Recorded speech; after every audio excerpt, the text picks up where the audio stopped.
And we are live.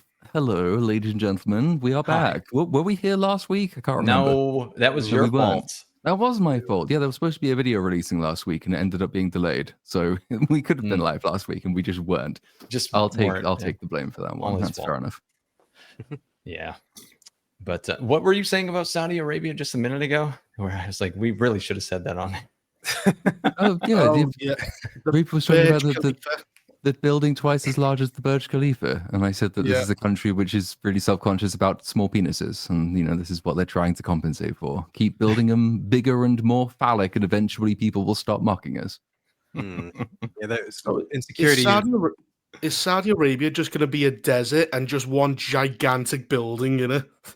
Kind of. Isn't that the premise of that? Is it the Line, that neon building thing they're making? That the city, the Line City. I'm sure that's in Saudi, or it might be one of the other Emirates. But that is just like one long mirrored glass city, which is like 100 feet wide, and then it traverses the entire country. Everything else is just desert. That's where all the poor people and the slaves will live.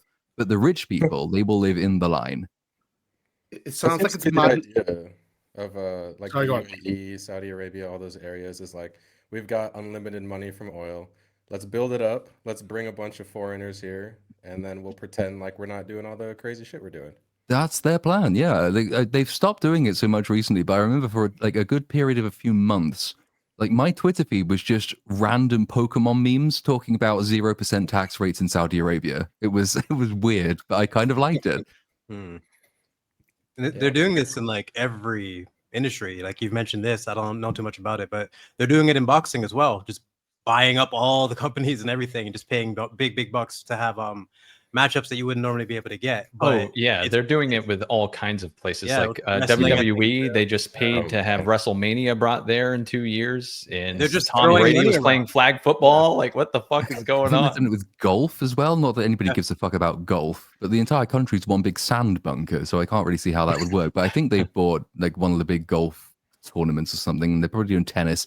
Football, they keep buying the World Cup, so that's great. And that is because, yeah, he's got Mohammed bin Salman, who is the current, I think he's still the crown prince. I don't believe the king's died yet, but he's the de facto ruler. And he got it in his head that maybe having your country's self-image as a bunch of backwards, head-chopping religious fanatics wasn't doing a great deal for Saudi Arabia on the international stage. So he wanted to portray it as a more modern and enlightened country. And by doing that, he's decided, yeah, no tax on rich people, and we'll buy all of the sports that they like, because they like the sports to the rich people. Also, we might even let women drive. Whoa. Which is just a disaster waiting to happen. Yeah, it's all this pandering with the money that they can throw around, just trying to get people to throw a blind eye to all the other aspects of their culture. It's really is a great way to rehab your reputation, though. Like, a lot of people are watching these sports events, and I don't know how many people are considering actually going to them. Like, I'm not going to be a Saudi mania, but I think some people will. I mean, I don't know. If you say one negative thing about the country and go over there, can't you be like North Korea, thrown into a jail?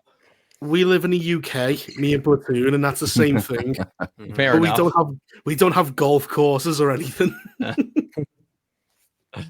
Volume. All right, I got you. Hey, I told you, warned you. I'm turning them up. Hang on. But it's kind of awesome how they just go, let's use the entire wealth of this nation just to buy shit. Yeah, people think we're nice. They call it sports washing in the sports context, but now I guess they're doing comedy washing as well. Yeah, let's give some context to this. So a bunch of comedians went over there for a comedy festival, and the ones you kind of see on the screen here, if you squint really hard, got paid obscene amounts of money, most of them well into the millions of dollars, with hundreds of thousands of dollars paid up front just as a kind of retainer. And in particular, Tim Dillon, he got paid $350,000 as a retainer. Tim Dillon, who's a podcaster and comedian, and he talked shit about Saudi, so he got on his podcast. So he was uninvited. However, he said he got to keep the retainer. I have a little bit of respect for him for doing that. But my biggest gripe is with this man, Bill Burr, who for the longest time was my favorite comedian ever. I thought he was absolutely brilliant, but he has gone down the shitter lately. And this is the man who will happily talk shit about billionaires. He was a Luigi Mangione apologist. And I guess as long as you pay him enough money, he will gladly take money from billionaires and perform for them, even. Who else went over there? Real quick. I'm sorry? Can I respond to a comment in the chat? Someone said, not many women on there. Are women not funny? I was thinking it's actually partly because I can't trust them to cover their shoulders on stage. Yeah, that probably is a big part of it. You know, you have to sign up to all these things. There was a female, I want to say she's a chess player a few years ago, who is one of the first. Saudi Arabia doesn't really understand what popular sports are, so they tried to buy a chess tournament. Nobody fucking watches chess, but apparently, you know, it thought that was popular. And I think a female chess champion refused to go because they told her to go and play, she would have to cover herself up. And she said, I'm a feminist and I'm not going to do that, so go fuck yourself, which I have some respect for. I think there are a couple women comedians. Yeah, and they're not very funny anyway. Works out for both. Yeah. Dave Chappelle also made a stir because he talked about how it's easier to talk openly in Saudi fucking Arabia than it is in America. After he signed a contract explicitly stating all the things, of course, that he cannot talk about on stage, he happily went on stage and talked shit about the free speech issues in America, which I found fascinating.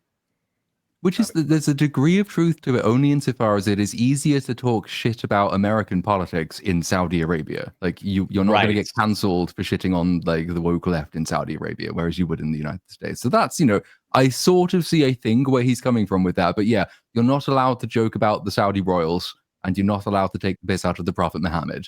Which, how could you not, as a self-respecting comedian, go there and take the piss out of the Prophet Muhammad? It's just sort of this what you like. If you're self-respecting at all, you should do that, because that's the point.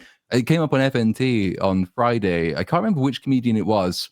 It might even have been Bill Burr, who said it was a really great time. I've never experienced anything like it. The Royals had a fantastic time. Yeah. And so, like, well, then you haven't done your job, have you? You're playing to the court as opposed to joking at the expense of the court. You're not a comedian. You're just fucking sucking them off.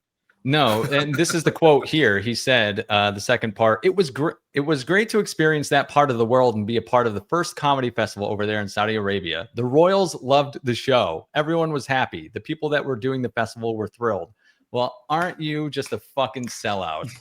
Yeah, like, are they thrilled because the Saudi royals haven't beheaded them? If this goes wrong, your family are dead and everyone's thrilled that they get to live. Still alive. That's pretty much it. What I enjoyed most out of this entire thing was every comedian getting absolutely obliterated in the comments on all of their podcasts, just annihilated by their own audience, and rightfully so. I mean, these people are just absolute hypocrites for saying these things. I'm not one to begrudge how you're going to earn $1, whatever, but at least be fucking honest. Just say straight up, hey, I accepted the blood money. Sue me. Like, what, you know? Like, doesn't it sound like such a PR line though, too? Like the one in quotations, you think everybody's gonna be screaming death to America, and they're gonna have like fucking machetes, want to chop my head off. They fucking want Americans there. Why would you say that? That's such a weird pivot. Yeah. Everything No about one this thinks seems that they're gonna be screaming death to America. No, Saudi is not the country to go to if you're expecting that, right? Like, fair enough, Iraq, Afghanistan, Gaza, parts of Iran, but Saudi Arabia is like, I think all of the Middle East except Saudi Arabia and the other like Arab states, because they're pretty firmly allied with America and have been for a long time. Abraham Accords countries, they're not going to be trying to shit on America too much. Well, the people might, but the rich people won't. Yes, yeah. Like, leave the resort and it's literally fucking beheaded time. It's like that in a lot of places, though. Yeah. I think in this case, right, if we had to do a BSUP stream in Saudi Arabia and all of us were getting $1 million, are you guys saying you wouldn't go? Well, I'll at least be out. honest. I would be honest. Welcome, Vex. I forgot to run. Oh, hey, Vex. Random sandwich pops in. Hello. I do like Arby's, by the way. That picture makes me uncomfortable still somehow. Would everyone do the podcast for $1 million? I'm pretty sure everyone would say yes, but everyone would watch their fucking ass while we're there, right? There'd be no fucking like it'd be definitely a filtered, lighter version of the podcast. So I'm also not the one who's shouting death to billionaires like Bill fucking Burr. yeah, I And think we then get into this accepting $1 million controversial enough. from a billionaire. Like, what an asshole. Like, Yeah, if you what just do we get into this controversial enough for us to get beheaded or anything like that? You know, like maybe Reaper or something. Reaper might not make it, but that's about Well, it. if you're honest and just go, I'm not selling out, I'm buying in, all right? I'm getting all this money. I don't give a fuck. That's at least honest. I, for one, welcome our new Saudi overlords. It's like, yes, gay people Hello, should Your be stoned to Holiness. death. Women should be covered up all the time, and I'll hang myself from a crane. Fuck it, give me the money. Vex can go dressed as a fucking beef sandwich. Pretty much, yeah. Also, like, I get a free pass because I am brown. So, like, the Saudis would kind of like people would probably accept me going there because I'm of a similar color palette. Yeah, but you're a woman. Yeah, there's that. It's okay. I can wear a burqa or whatever. Cover your shoulders or whatever the Yeah. fuck the requirements are. For $1 million, I'll wear whatever you want me to wear. It's fine. But it's great though. You can just slap a woman in Saudi Arabia, and everyone gives a thumbs up. And yet you're still in Great Britain, man. What's going on? You just get nuts. Like I could literally, we could all go, and I could drop kick Vex in the street, and nobody would stop me. You could for $1 million, you could drop kick me anywhere, man. No, like, it's all not good. even $1 million, just for free. It's the culture. I can just hit you. The million's the cherry on top. I wouldn't be able to resist it. Like, I don't think, because when the Charlie Hebdo thing happened, and obviously the cartoons of the Prophet Muhammad, which it's odd in the UK. Why I say it's odd, it seemed odd at the time. It's not odd anymore, but like massive story about, you know, the power of an image to cause people to go and murder each other. And in the age of the image, the British news organizations would not show the cartoon in question just in case they got bombed themselves.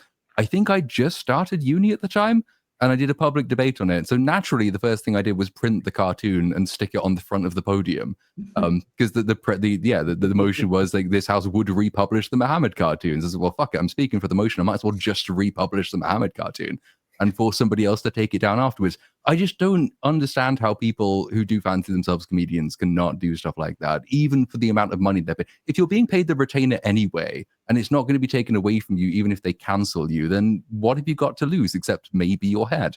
Go there and, you know, introduce them to what comedy really is, which is taking the piss out of your most sincerely held beliefs. Well, Tim Dillon has done the correct thing of take the piss before you go. And if he disinvite you, then you don't die. So do your edgy jokes while you're still in America. Keep the retainer. If they get rid of you, you know, you made money and you don't get to die. And if you get invited anyway, they weren't going to kill you. I loved what Tim Dillon was saying too. He was talking mad shit about Saudi. He was just outright being like, yeah, so what? They might chop your fucking hand off. Who cares? A behanding. Who cares? You know, they gave me a $350,000 retainer. It's blood money. I'm taking it. They didn't like that. You said your main issue with Bill Burr was him being a hypocrite. Is there any other examples of like very contradictive statements from any of the dude? I listened to his Yes. podcast for years, and he talks so much shit about billionaires. Who was someone before the stream started talking about how he was talking shit about millionaires, and then when he became a millionaire, he started talking shit about billionaires. Was, Bernie Sanders. Was oh, right, it was Bernie Sanders. Same mentality though. Same mentality. Yeah. Same thing. Yeah. Yeah. Well, how much are your morals actually like worth? In this $1.6 case? million for Bill. No, I mean like okay. So is he able depends. to have this opinion, take this money and do this show and keep his opinion? Or does If he he's have honest to- about it, if he just said, yeah, listen, I know I've said all this shit, but it's $1 million. What do you want me to do? Yeah, I would right. be It's all about fine how you with that. handle it. You have You to could basically spin be it. like, yeah, this is fucking bullshit. I hate it, but they offer me $1 million, man. What am I gonna do? Not to abuse this? If he's and open about it, shit. people will be a little bit more open. And the take contract, shit it might from say, your "Don't audience. talk any shit about the show. Like, go do the Yep. show. Don't say anything bad about it, and then leave." Well, you could go at least listen, audience, like, you know, fucking sandbag me, come at me. Take the fucking punches, and then you'll be fine afterwards. Well, you Yeah, could he make has- an Fine, actual fuck it up. point of it. Like you could go there, you could do it, you could come back on your next podcast, you could say, and here are all the jokes that backward totalitarian hellhole wouldn't let me tell, and then you tell all of them. Like Yeah. you can do a number of things which are non-hypocritical. I think there are ways even of going there and taking the money and doing the show afterwards and still emerging not a hypocrite at the end of it. The problem is if you morally grandstand, which Bill Burr does every other fucking day, then you go and you demonstrate the complete opposite of all of your principles, and then you come back and you say, no, it was the best time ever, it's a lovely country, and I love the royal family, even though they murdered journalists who don't like them. Yeah. It's all about how he handles I it. was going forward. saying, I would probably say nothing. I wouldn't say anything before the show. I would do my set at the show. I'd leave the show, pretend like it never happened, and wait for the next invite. That's what I do. Just radio that's silence. professional. That's what they're doing. Pretend like I never went there. Like I Yeah. ignore all the comments. Well, has anyone like responded yet in terms of fighting back to the feedback? Like, I think Chappelle has, but I did not capture that for the slides. But I think Chappelle said something. He Someone did, made a yeah. joke about it being like, if they pay you enough to turn the other way, you do, which I think was supposed to be a joke, but it's also the truth. So, I don't know. Was that Chappelle? What did Chappelle say in response? More or less the same that Bill Burr said. And he also mentioned about how people have been trying to cancel him in America. And I know a lot of progressives were like, oh, no one's trying to cancel you, Dave. And I'm just trying to think like, yeah, people have tried to consistently cancel Dave Chappelle over the last 5 years because he was making jokes about like trannies and gays and Chinese people and everything. So Right. Yeah. So what would they do to him if he talked about anything they don't want in Saudi Arabia? They would more than try and cancel him. They would try and kill him. right. it's basically they both sides have rules. He just prefers their rule sets when it comes to what jokes he can and can't tell. which Pretty is- much. It Yeah. also it overlaps less with his day-to-day life, so it's like that's another aspect to it. It's almost like the immediacy bias. People like Dave Chappelle and many comedians in America experience people attempting to cancel them for taboo subjects in America all the time. Whereas how often in America as a comedian do you have to pull jokes about the Saudi royal family? Basically never. So it seems, I suppose, less offensive or less of an attack on free speech because it's a hyper-specific situation, unlike Dave Chappelle, there was the whole Netflix movement trying to get him sacked for doing a stand-up comedy routine covering a number of different seemingly quite anodyne subjects. Like it is a massive problem when you can make a legitimate comparison between Saudi attitudes to free speech and the attitudes to free speech of certain parts of the American left and certain parts of the American right, increasingly as well. But it doesn't But the necessarily excuse the consequences are hypocrisy. different. The consequences are totally different, though. I mean, Charlie Kirk experienced the worst consequence that could rival a Saudi one, but that's not typical. Dave Chappelle is comparing like canceling to, or there is no comparison. Canceling in America versus what they do to you in Saudi Arabia, if you speak out of line there, is completely different. He just kind of emphasized that like there's a lot of jokes that he can make no problem over in Saudi Arabia that he wouldn't be able to do in America. And I think that's a fair statement to make as a comedian, because comedy has just become like hypersensitive and hyper safe over the last decade, right? So I can agree with him just wanting to go over there and be able to tell the jokes he wants to without having to deal with a constant lashback about one or two things he said.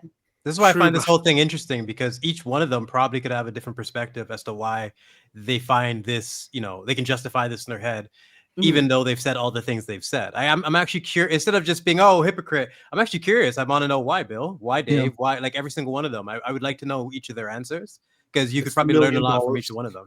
Well, that's the easy answer. Like the money is the easy answer for all of them. But in terms of their thought process, how they're going to justify it for themselves and their fan base, I'm curious about that. There could be more to, I mean, I'm not familiar with all the names on the list. I think I'm sure some of them just don't make a point of morally grandstanding or challenging authority much anyway. Like not all comedians do.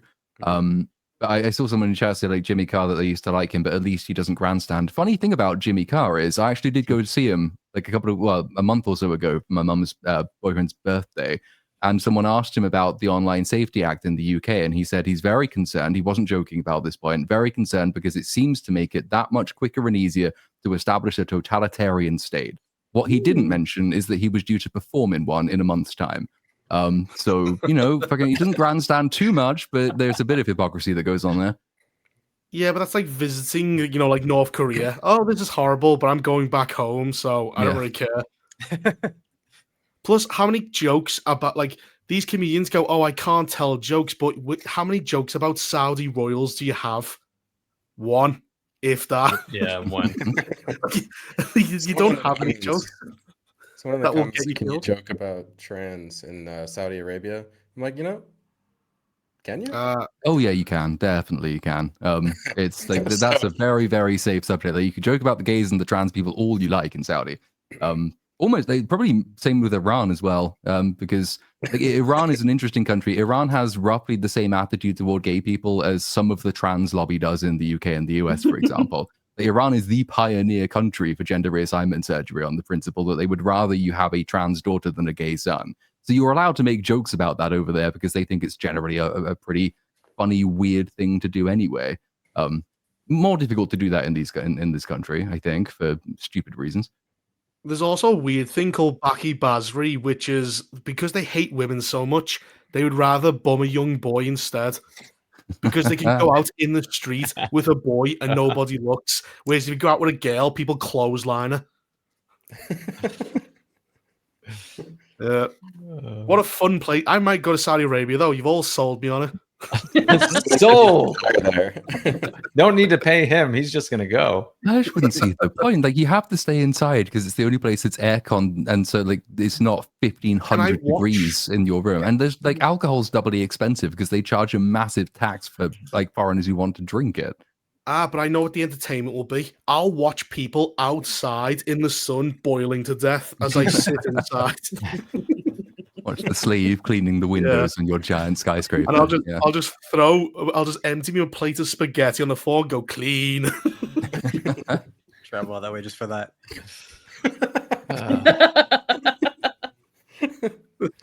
Hell of a comment. It's a great comment. Yeah. That's a top 5 BSUP comment right there. That's a good comment right there. That's just awful. In other news, The Rock's movie, The Smashing Machine, just came out and bombed. And I think that's hilarious. So did it really? Yeah. It only opened to $6 million on a $50 million budget. I didn't hear anything about this movie until the week it came out. Really? Fair. Well, you're not following wrestling circles then, are you? No, I'm not. Well, he's it's him. It's a biopic. Him playing showing like the life story of an MMA fighter, Mike Kerr. Yeah. And so I'd heard about it in like the MMA realm, like people talking about it, but I haven't heard anything about it in like the review realm, which is just, I don't know.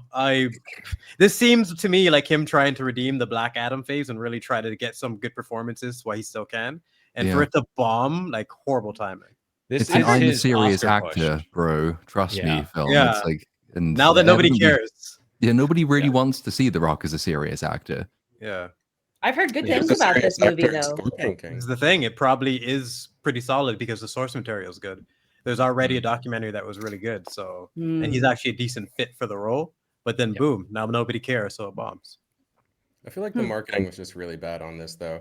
Like, I knew about the movie because I like to follow, like, indie films. Safdie Brothers, The Rock posted about it, like, 2 years ago, and I started following it. So I was waiting for it. But as far as, like, general marketing, I think if I walked up to anyone I know and was like, you see in the Smashing Machine? They'd be like, the what?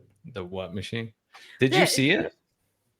No, I didn't see it. I knew about it and I didn't see it. So. Same. Yeah, no, I think it's the name. I just even for the documentary, I was just like, you couldn't come up with a better name. Like, it just, you don't get anything from the Smashing Machine. This was, I don't know, for me personally, I don't think it's a great name. What was that, Ceenami? Sorry, I didn't catch that. I think that was his nickname in MMA. They called Mark Kerr the Smashing Machine. That must be it. Do you think at this point, because I remember when Iron Claw came out last year, it was like a slow build. It was the word of mouth that really sold that to a general audience. This isn't getting that good of word of mouth. Let me check the cinema score for the Smashing Machine. For this movie is the whole controversy about The Rock downsizing, because that was at all the premieres for this. Oh, fuck. It got a B- cinema score. That might as well be an F. Ooh. Really? Wait, Oh, what was the downsizing thing with The Rock? I haven't heard of this. he lost like 50 pounds. He's lost. Okay, so you see him film. here now. This is like him. Like it's probably the last time you're going to see him that big. He's Yeah. downsized after this significantly. And when people get off gear and they stop training to that point, like people, the difference. He looks like a fucking cancer patient in comparison. If you think of The Rock, you think of this mountain of a man, but you can't maintain that forever. You really can't. You know. Yeah. I know. Batista did the same thing as well. You know what's interesting though? Batista he looks healthier than The Rock. I think the difference is The Rock seems more drastic of a change. Yeah. But we haven't seen The Rock without a shirt off since he's gone downsized. Because I remember like a week before those pictures came out of him downsized, he posted a video on Instagram of him at like a Polynesian festival in Hawaii where he was like in skirt, shirtless. He still looked jacked. And then a week later, everyone's like, The Rock looks like he has cancer. He's going through chemo. Well, for anyone who knows, that's his real build. Like in the 90s, he's not massive. He got massive for Hollywood because that's what you do. And he made millions of dollars doing it. But this is his real build. He's not, you can't maintain that shit forever. It's really just context. I mean, he went from probably 285 pounds to about 240, and that's still an enormous human being, but it's just much smaller than we've seen him for the past decade. So he does look petite, even though he'd, probably crush every single one of us like this in his bare hand. He's still an enormous man, but I'll tell you not what, like he used to. I guarantee you he will get that big again for Saudi Mania, bro. Oh, probably that. That's probably true. They'll pay him enough money where he'll get jacked again. Yeah. Oh yeah. But this was his Oscar hopeful film. It really was supposed to be a push for him to obtain that. And I can't really imagine this film succeeding just off of those hopes and dreams, especially with a B- cinema score. I agree with Jameson in the chat that that's a terrible scale, but it is what it is though. That is how it kind of bears out, is a B- for a film off of the people who anticipated seeing it is a terrible score. And so it's probably not going to get great word of mouth. It's getting middling reviews. I think it has like a C average and not just off Rotten Tomatoes. I think Metacritic, which is a better aggregator, is showing around like a C. So it's just, it's really just an average film. It's not anything extraordinary. We've seen really bad movies get nominated for Oscars before, though. So that, an Oscar push can reinvigorate box office a little bit with a re-release late in the year. But time movies will also tell. don't need to make money to be Oscar contenders. Like there's plenty of movies that made $200,000 that won an Oscar, and that's the first time you hear about them.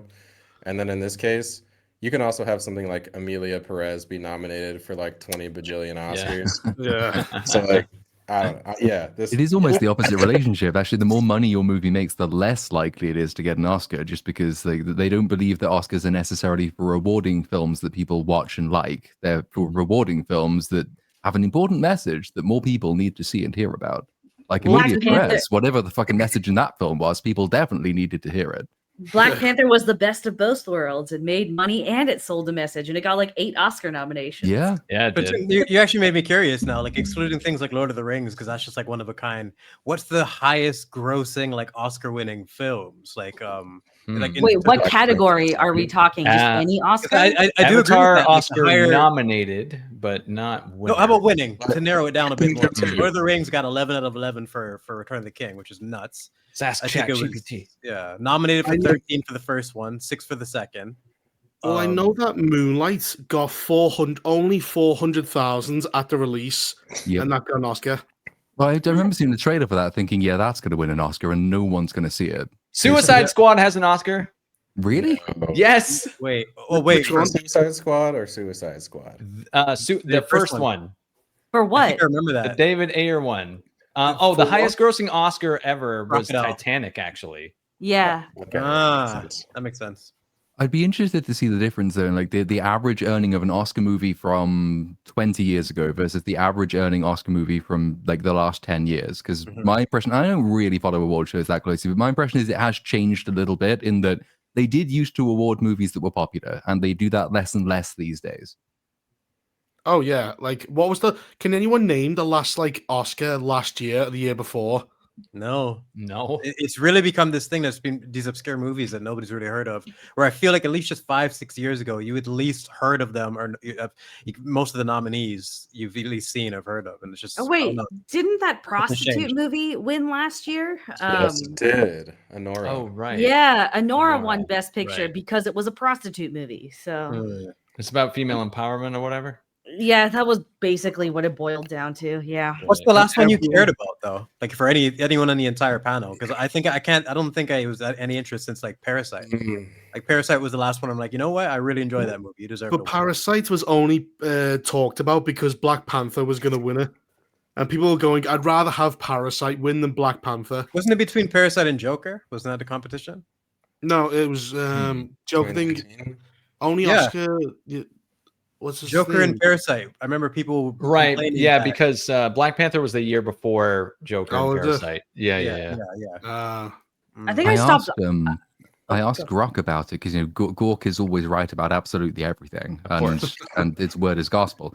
So I asked it: has the average box office haul of an Oscar-winning movie declined in the last 20 years? And it tells me that between 1985 and 2004, of 20 Oscar winners, the average worldwide gross for those movies was $456 million. Damn. Since 2000, from 2005 to 2024, same number of winners, 20. The average worldwide gross is 213 million. So it actually has declined quite markedly. Sense. I would say, and in 2009 is when they expanded how many movies can be nominated for Best Picture because The Dark Knight was left out in 2008. So what you have now are movies getting nominated with no shot of winning, and it's just so they can be like, "Oh, hey, Avatar was nominated. Come watch it lose." To The Hurt Locker, I believe, even, which made like no money. True, but the winners, you at least had Lord of the Rings, Titanic, humongous films. The winner, like Anora, literally nobody could remember the name until like 5 minutes ago. There needs to be an iconic element to it. Well, in addition to having the quality, I think having an Oscar should be something that people remember. You know, like Oppenheimer won though. In oh yeah, I still haven't seen Oppenheimer. I have like no opinion on the movie. I heard it was good though. It's probably Nolan's best film because he's not writing his own film. Ooh, slow down there, pal. The Prestige is like one of the best movies ever. Like, I mean, The Prestige is my personal favorite, but I'm just saying, like, because Nolan has a really big issue with actual like writing. That's what I mean. So the fact that he's drawing from history rather than just kind of like making up his own shit as he goes, it definitely helps him quite a bit. So in that regard, I would say Oppenheimer is probably his best film, but The Prestige was my number one pick for him. It still actually is. It's my personal favorite. That's like a top 15 film for me. So the 2010s were probably the worst decade of Best Picture winners because no one remembers any of these movies. Can anyone name between 2010 and 2019 a single Best Picture winner? I'm looking at them right now. I know because it was the year I stopped watching The Shape of Water. Hey, I like that movie, but it shouldn't have got a best. I remember thinking, I really like this movie, but what the fuck is it winning an Oscar for? It's just this fucking weird bitch fucking a fish. Like, that was not Oscar worthy at all. It was really cute. It was sweet. It was very fun. But come on, bro, what are we doing? Yo, let me read these off. I will sword fight you. The Prestige is not overrated. Let me read these off to you guys. 2019 was Green Book. 18 was Shape of Water. 2017, Moonlight. 16 was Spotlight. Spotlight kind of deserved it. 15 was Birdman. That's a good movie too. 14 was 12 Years a Slave. That's also a good movie. It's got slavery in it, so it's gonna win right off. Exactly. Right, it must win. The Smith Slave movie didn't win though. The Apple TV one. His comeback after the slap. Was it Roots? Oh, right. I don't remember what that thing was called. 13 was Argo. Remember Argo? Yeah. Didn't watch it. Was it any good? 12 was The Artist. The Artist with James Franco? No, I wish. The black and white one. That would be fucking amazing. Oh, hi, Mark. An indelible moment in cinema history, indeed. 2011 was The King's Speech, and 2010 was The Hurt Locker. Honestly, most of those are actually pretty solid, like pre-2017. But it speaks to just awarding more prestige, indie films rather than anything that resembles like a box office success that's also a very good film. And the thing's actually a little bit starker as well when you consider, because not only has the average earning, it was just over half, I think, from the figure I read earlier, but that's in a time when the actual overall value of the box office has more than doubled. So while the value overall of the box office has doubled, Oscar-winning movies are still earning only half as much as they used to, like 20 years ago, against the figures of 20 years ago. But does that tie into the fragmentation of the culture due to like the internet and all these overly political shows, and the YouTube taking up a large portion of like male audiences? I was just to add to that too, like, isn't it because now they churn out films specifically so it will get an Oscar nomination, whereas before it was just like, oh, this is worthy of an Oscar, but the purpose was not for an Oscar. You know what I mean? So if I look at gross to me. Because when you can spot the scenes, Vex, like, oh, here's the Oscar scene. He's crying in his car or some shit. Yeah, go get your Oscar, buddy. That's what the Smashing Machine was for The Rock, apparently. And it's almost like self-admitted it was for Oscar contention. It was bred for it. Yeah. I don't like that. Anyone see Maestro here? No. That is the quintessential Oscar bait movie. It is absolutely awful while really feeling like it's the greatest thing in the world. It's extremely pretentious. And it won nothing. It was nominated. What do you think they would have to? What do you think the Oscars, just as a whole, would have to do to earn back the respect of people like us, who are much harsher critics when it comes to film and just media in general? Like, what steps would they have to take? Be less biased. It's not going to be a 1 point thing. There's got to be a whole process. But like, what do you think are the most major? Like, if they could win us back within a year, what steps would they have? To take? Immediately, the first step: immediately take away the stipulations that they put in to make it woke as fuck. Yeah, that's a good step in the right direction. Immediely remove that, and I'll pique my interest. Addressing the issues. I'd add to that, like, changing fundamentally the group of people who are in charge of Oscar nominations. Like, it's become such a closed shop clique of, by and large, old media outlets, which we know are sort of, rotted with the same mind disease anyway, that nobody really trusts anything they say. That they almost disdain and despise certain popular movies precisely because they are popular, whereas they will reward very unpopular movies because of the message that they contain. If you make that somewhat more democratic or open, and like even fucking open source, let people vote, more people vote, then I'd probably still disagree with a bunch of their outcomes, because then you'd get Oscar nominations for garbage movies like Superman and Minecraft. But at least I would understand why they were nominated, because people actually liked them, unlike most Oscar nominees these days. I think having a voting system would be good to be able to reference that information, but as a whole, the public needs to have a better understanding of their criteria and how they judge media. Because we all, even to the panel, if we were to discuss it, we all would probably have a different, way we analyze media. But knowing what they're looking for, so when we watch the movies that are nominated, we can have a clear idea of what should win and what doesn't win based on their policies. It's like knowing the scoring of a sport or a fight, and then the other person wins, and you're like, "What the fuck is going on?" That's kind of how I feel at the Oscars. Like, what do you have? Would you have like a tournament system, which is this film versus this film, vote which is better? That could be fun. Oh, the Snyder bots will take over, though. We can't allow people to vote. That's what I mean, having separate votes just to look at for fun, to be able to analyze that data and see how it compares afterwards. But you can't leave it to votes, because like Platoon said, Minecraft will be the best movie ever made, according to these fucking savages online, right? Hold on, so you need some criteria that nobody can argue with. Honest question though, like us aside, like just for a normie audience, does like Oscar nominated or Oscar winning even have appeal to anyone for a movie anymore? No. For normies, I would say. For us, no. That's why I brought up the question. I think normies, it still means something. Well, as Cynic said, it boosts the popularity. So this is Oscar winning. It gives it a new life. So a film you might not have heard about might get caught up again in advertisement. Just based on a true story elevates movies. I'm just thinking, because like all the normies I've talked to over the last several years, like when you talk about films, you mention, oh, well, it was nominated for an Oscar. That's just like a non-issue for them, because the online hype that builds up behind something is more memorable than just seeing it was Oscar nominated. Yeah. Barbenheimer had way more people behind it than any Moonlight or anything like that. There you go. Yeah. Yeah, the marketing for that movie was insane. The whole the Barbenheimer dynamic that they created, but a lot of that was organic. You can't really like they didn't expect that.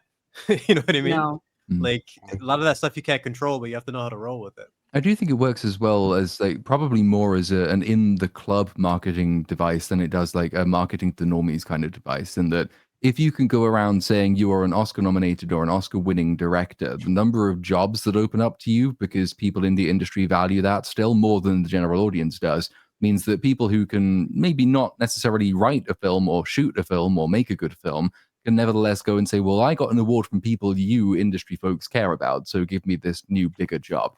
And they will, because this is how the industry works. It's just become this massively insular, incestuous little club that ideally we manage to smash and break open it somehow, because it needs it for its own quality as much as anything else. It's just very hard to see how that happens. I feel like if the Oscars or if the Academy was a group of unbiased people who were looking at like script quality, like if there's plot holes or not, how good is the acting, how good is the direction, how good is the cinematography, and then like politics aside, I think that would be fine. But I think that if we were to open up to voting in any way, we'd have the type of issue that I have with the Grammys, where the shittiest, most popular songs always win. Just becomes a popular contest. Yeah. Overnight popularity contest. You've got this person who doesn't know anything about rap winning best new rap artist, and I'm like, there's so many new rap artists that probably should have won that. So definitely don't want to open up to that. I'm with you, Ceenami, man. But to do that, they need to explain their criteria beforehand so everyone could understand their system and then apply it to their viewing experience. But if we're just watching it, then it just becomes subjective. It's just well, as the people, I think it's Platoon said, all those people are compromised and they need to go and be replaced. Yeah.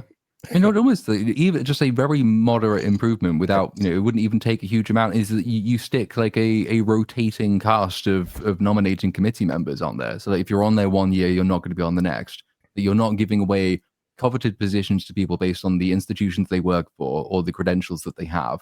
And then at least you get a bit of variance in the types of people who are making these decisions to begin with. But the problem is, I mean, I don't understand very much about the Oscars nominating process, but as I understand it, it is by and large the same class of person year in, year out. And they have become entrenched. So without going to mass public voting, though that could be very funny, you could at least expand the pool of people who are able to make these decisions. And so you could lessen bias and repetitive decision making like that. But or we could just do away with them altogether. Or we could say like, okay, you've given this film an Oscar. Now we go to the public vote on whether the public approves of your decision. And then it's like fucking Britain's Got Talent or something. And we all just give a big thumbs down. And then the person gets booted off the selection committee because they're shit.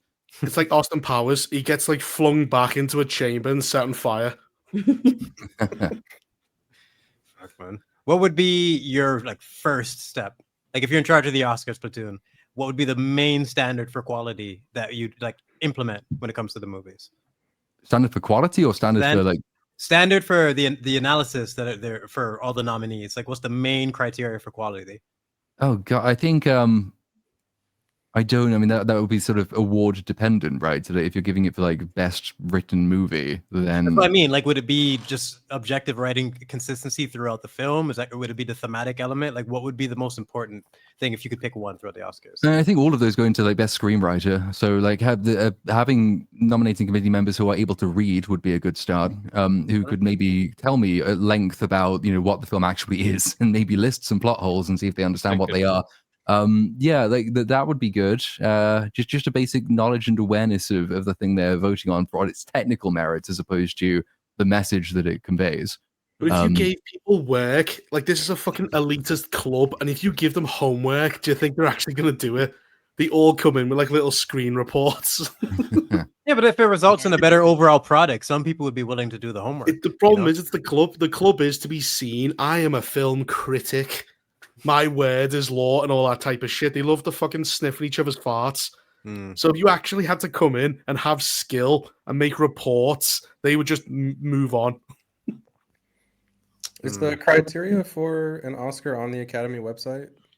I know the Grammys have one, but I'm curious.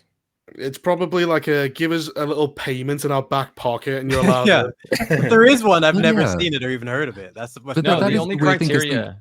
you do hear about this quite often. It happened with Amelia Perez. It's like a huge amount of it is just sort of like PR campaigning by the Yes. actors or the people who've been nominated. That was the big fallout that really rumbled the star of Amelia Perez, was that she accused that Brazilian actress of lobbying against her for an award.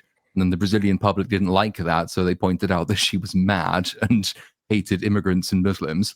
And then she got canned. But none of that has anything to do with the merits of the film. That was all stemming from the fact that the award was not, in fact, being awarded on objective merits, but rather, who do you know and how can you pressure them, or how can you reward them or bribe them?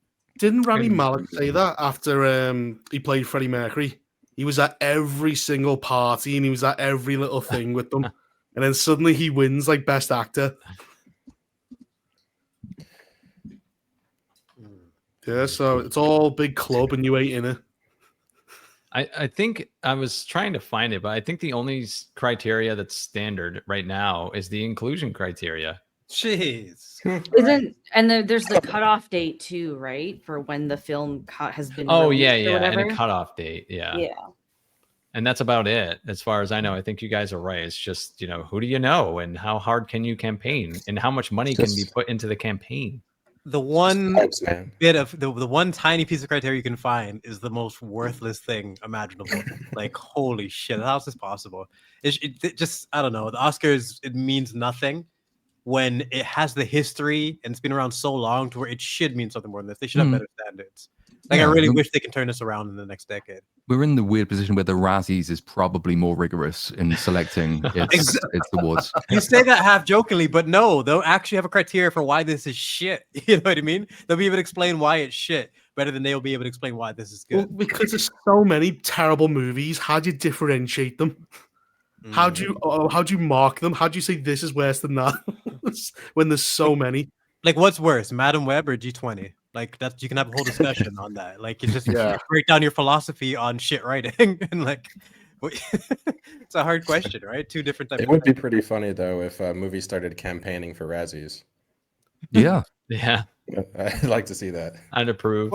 Well, didn't Halle Berry show up for her? She Catwoman? accepted hers for That's fucking Catwoman. Enthusiastic acceptance. What a legend! That's I don't know. badass. That's so cool. Because that just shows she's a balanced person. We've seen her at her highest with Monsters Ball, fucking Billy Bob Thornton getting plowed, and then we've seen her doing the fucking Catwoman, and being able to accept her Oscar then and be genuine about both. I think that makes it really cool. Hold on, I don't think Halle Berry and Catwoman was a low whatsoever. I'm just pointing that out. What? She went lower? Am I missing something? Hold on. You said we've seen her at her low, and Catwoman is not a low. That is a fucking disgrace. It's like one of the worst superhero movies that people would just forget how bad it is. But she looked good, so it She makes did up look for it. good. She would look She good did look covered good. in zombie guts. Like, you can't make her fucking. Yeah, she's sexy. There's nothing you can do to stop it. But Jenna, you didn't like the basketball scene? Oh my god, what a classic that is. Dancing basketball, man. That's the quintessential falling in love scene right there. In other news, I wanted to bring this up. We don't have to talk about it over long because it's kind of just, I don't know, neither here nor there because it's not real, I don't think. But there was a call especially from Elon Musk for a boycott of Netflix because of all of the transgender things being put into children's content that everyone just discovered, but it's been there for like 5 years now at this point. Cuties. Where was this when Cuties was a thing? Right. Yeah. Late. It's been there for a while. Yeah. Late. I mean, that was the thing I think Ryan Kindle pointed out. Like, one of the targets of this cancellation campaign was a writer who had worked on a Netflix production who had said, I think it was something about the Charlie Kirk assassination, but the writer actually hasn't worked for Netflix for years. The campaign is like, cancel this person, get rid of them. And Netflix's response is quite justifiably, we did ages ago. Where were you? I understand people's desire to do this because Netflix puts out an awful lot of shit and it puts an awful lot of shit into its productions. But like, there are probably there's a slightly more accurate way of targeting them than I think the internet has gone in for. Mm-hmm. Well, at least don't be this late. That's one of the main things, If you it's late want to be invested in a the subject, issue. you can't.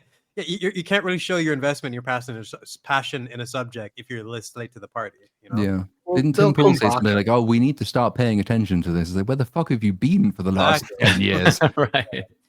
Now you It's can been there. benefit from actually addressing this, but when it was a real issue, where were you? So Yeah. Well, it's like it's either people signing up just to sign off as like a symbolic gesture, or it's people signing off, and about a month later they're going to sign back on again.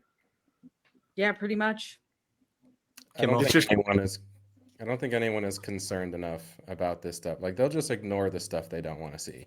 But then they've got things like Squid Game they're excited for, Alice in Borderland, whatever the show is on there. They're just watching that Stranger stuff. They're not gonna. Yeah, Stranger Things is on the way in a 3-part because they know what they're doing. They're not gonna. People aren't gonna cancel nearly enough to stop this type of company. Yeah, and No. at this point, everyone's got a history at Netflix. Like, just Flanagan's work alone, like I will always love Netflix for, like, because we never would have got those without that. No. So, Hill House, Bly, things like that. It's Netflix I'm has sure its issues, but it produces a lot of quality. At the same But it's a time. meaningless virtue signal. That's the Yeah. thing. All these people either never had accounts or they're going to sign back in. There's literally Yeah. no point.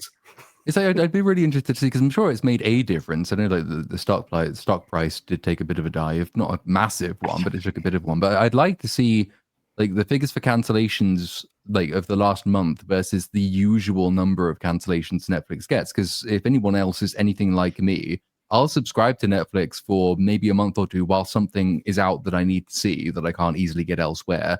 And then when nothing else is coming out, I'll cancel it. So I'm assuming there's quite a bit of churn anyway in Netflix by default. So the way to test is how effective the cancellation campaign has been is to say, like, how many subscribers have they lost this month versus this time last year when there wasn't the same campaign? I haven't seen those figures. I'd be willing to believe there are some additional ones, but I don't know how like widespread it's really been. Y'all need to learn how to pirate. My goodness. Oh no, I do. I But know. sometimes there'll be occasions, right, where let's say something comes out on a Friday night and we're covering it on EPAP on Saturday, and I need to be note taken for a long time, and it's not going to immediately be on the sites, and so I will need Netflix just to get a reliable version of that in order to cover it on Saturday. That's like one use case for it. You only need 2 Okay. hours. It's about You don't need 2-3 hours later, and it'll be on Pirate Bay. Yeah, but that's Right. 2-3 hours in which I could have been doing a lot of work that I then Well, wouldn't be you're able to get autistic. done. There's some shows you It's need a head true. start for. I know what you mean, Platoon, but for the most part, torrenting is the shit. Where it's like, this movie, I'm not going out to see this, but I need context, you know? Right. Whereas Like something like Weapons, I went out on that Sunday night to make sure I saw Weapons so I could be ready for BSUP, and it's things like that is worth it. But because Yeah, if I'm it's in sorry, go on. oh no, go ahead. I'll say it's in the theater. You have to see it then and there because it could be days, weeks till you get a copy. Right. Whereas if it's Yeah. released digitally, whatever the word is, Digitally. like an hour to 1 to 3 hours later, you'll get it. yeah, which is like Alien Earth, I was able to get like 2 hours later. oh yeah, that is Yeah, but- one thing that's good about doing Disney series is you can just grab the entire thing usually right off the bat. In HD, Mhm. and the The theft makes it great. like the straight to streaming shows I find are usually up like at midnight the day that they come out because there's usually not a set time. Even with a lot of the big movies that come out, because it premieres in Europe before it does in North America, they're usually up on Thursdays on a Friday premiere. Yeah, I they need can a be. fucking VPN because as a How have you WWE not got a fan, VPN? no, I have Yeah. a VPN, but I mean so that I can watch international Netflix instead. Is there a good Let me send you VPN for a- that anymore? You don't need a Yeah, me VPN. Let me send you a link to a website. where Oh, I went to okay, Seven okay. Seas with my boy Cody Rhodes. Okay. Right. So I Because guess I as a feel like I'm gonna WWE run that fan too. in America, I get absolutely butt fucked. And it doesn't feel great because it's let's see, I have to subscribe to ESPN, I have to have cable, I have to have Netflix, and I have to have Peacock in order to watch everything now if you want to watch everything, which I prefer. Yeah, to be fair, the sports live streaming does make sense because that's still like every time a FIFA World Cup happens, it's impossible to find like a stream to watch any of it unless you've got an actual subscription service. So I use NordVPN. I'm very happy with it. Yeah, surely you've run VPN ads by now. Just use your own code. That's fair. I need to know the right one now. They're all okay. They do a job. No, that's a fair point. Maybe use one of my That's sponsors. fucking As, so funny. Yeah, maybe the people who paid you ever use some of theirs, you fuck. You didn't think of that. maybe actually use their product and be like, oh yeah, this is. They You know tend what? to I give you like 6 months of it free anyway, and by the time do. that's run out, you've got a new one. Oh, That's fair. Yeah. All right. Good point. Moving on. Fuck you. Move on. Okay. Gotta set yourself up for that one, didn't you? I did. In other news, the fucking Taylor Swift Life of a Showgirl movie, which I was dragged to, and I had to see this fucking thing, got an A+ on Cinema Score and opened to #1 at the box office. What the fuck is this world coming to? Didn't the last Taylor Swift document, I think it was 2 years ago now, weren't they selling out of those tickets like literally within minutes? So much fucking money. Like it was so much that they had to actually add like another 2 weeks of showtimes or something like that because they were selling out so fast. So I'm not surprised at this. Vex, you would probably be better for this. Is she comparable? Like, was she bigger than Britney in her prime? Like Taylor Swift seems to be like, she's way bigger than Britney, dude. I can't even comprehend how big this chick is. I'm trying to attach it to it. Is she like? Why did you think I knew that? Hold on. You're a woman. You have a vibe. You would remember these things. I'm not gonna. I remember Toxic being catchy. That's all I remember about Britney. And then she blink and she's bald, and that's the rest of it. Her story I remember. Everything before that, I need someone like you to catch me up. I don't follow Taylor Swift at all, man. Oh, okay. I would argue because a lot of kids like her, and I've worked with a lot of students that have like her merch and all of that stuff. So I would argue that she might have a little more influence in that respect on a younger generation, but she doesn't have the longevity that Britney does because Britney is still iconic past her prime.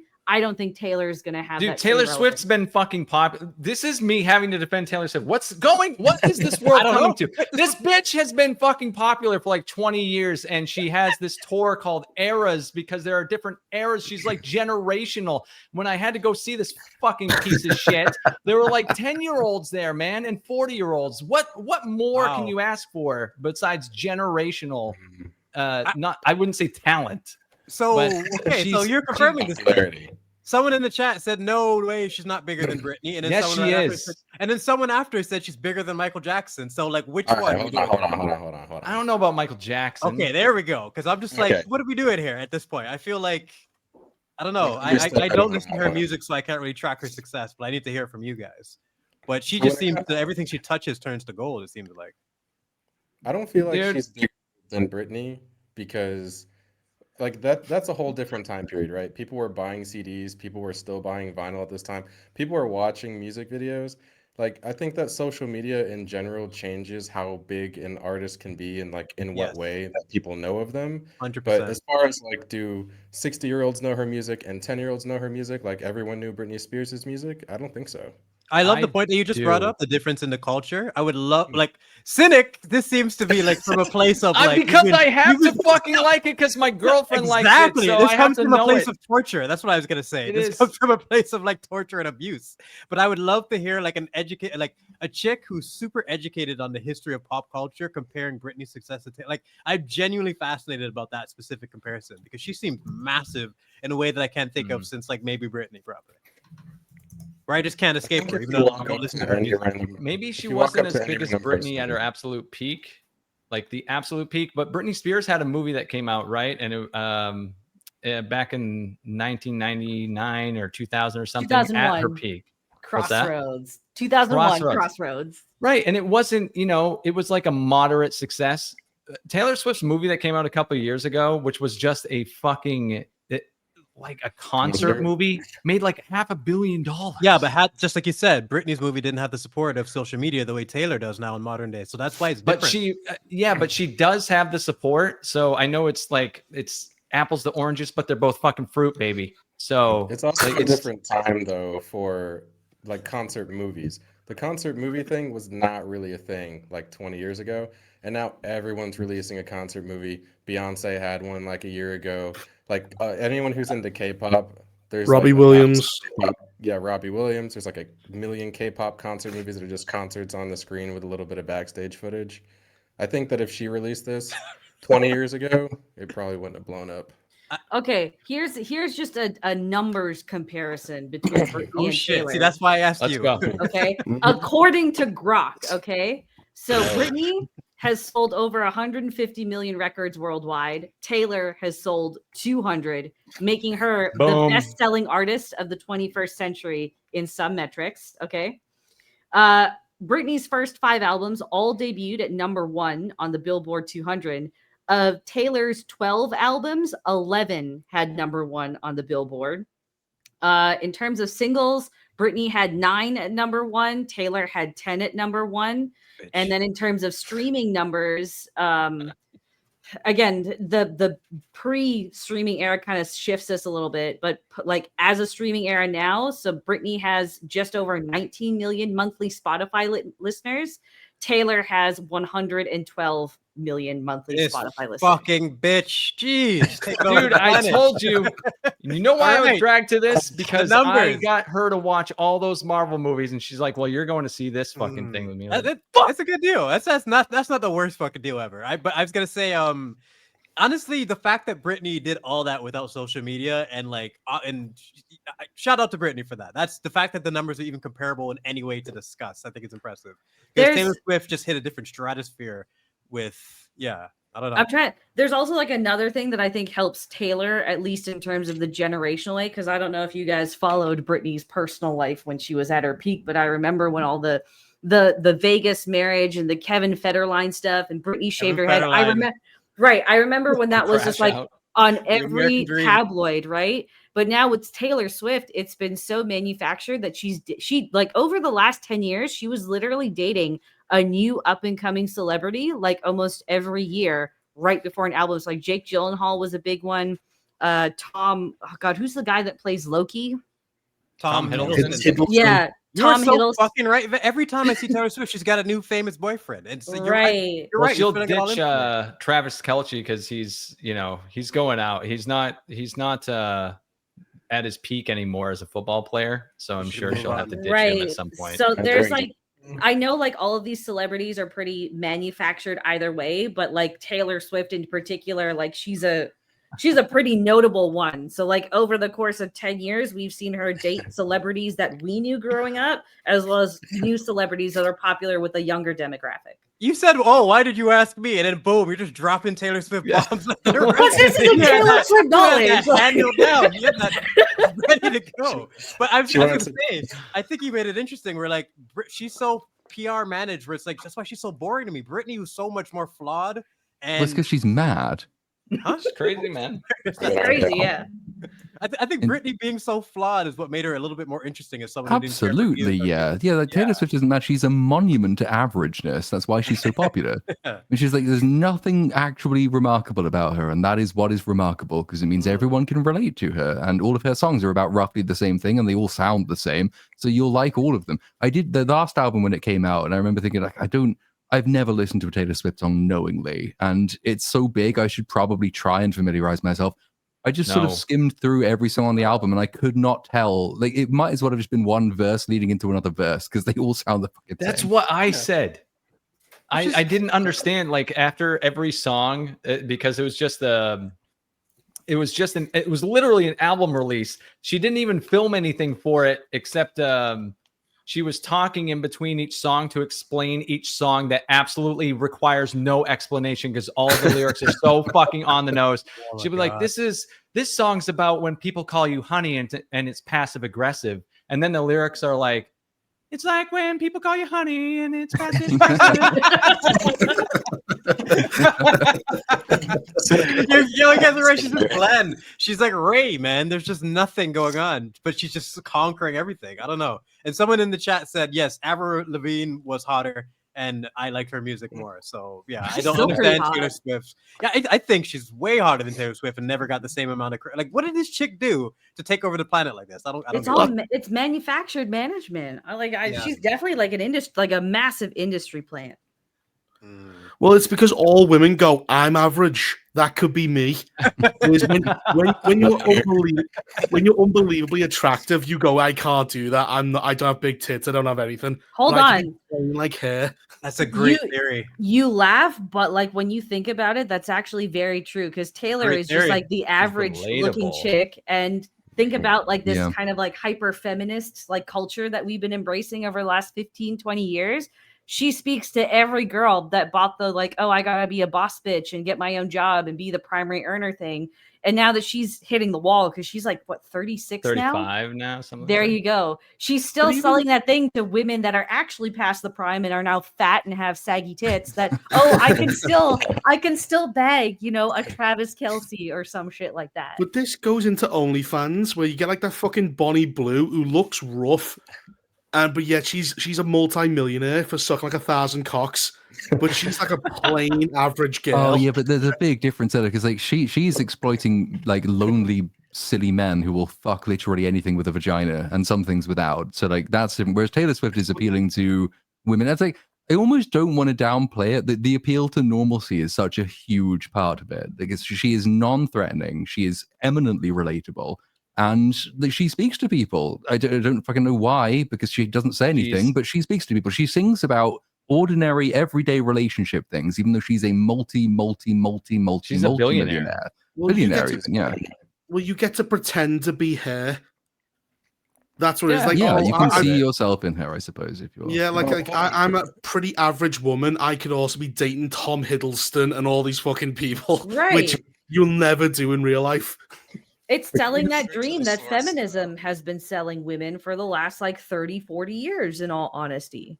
Well, you see this in films as well. What's The Invisible Man, where a guy, a rich, handsome millionaire, spends $3 million just to beat up his plain wife?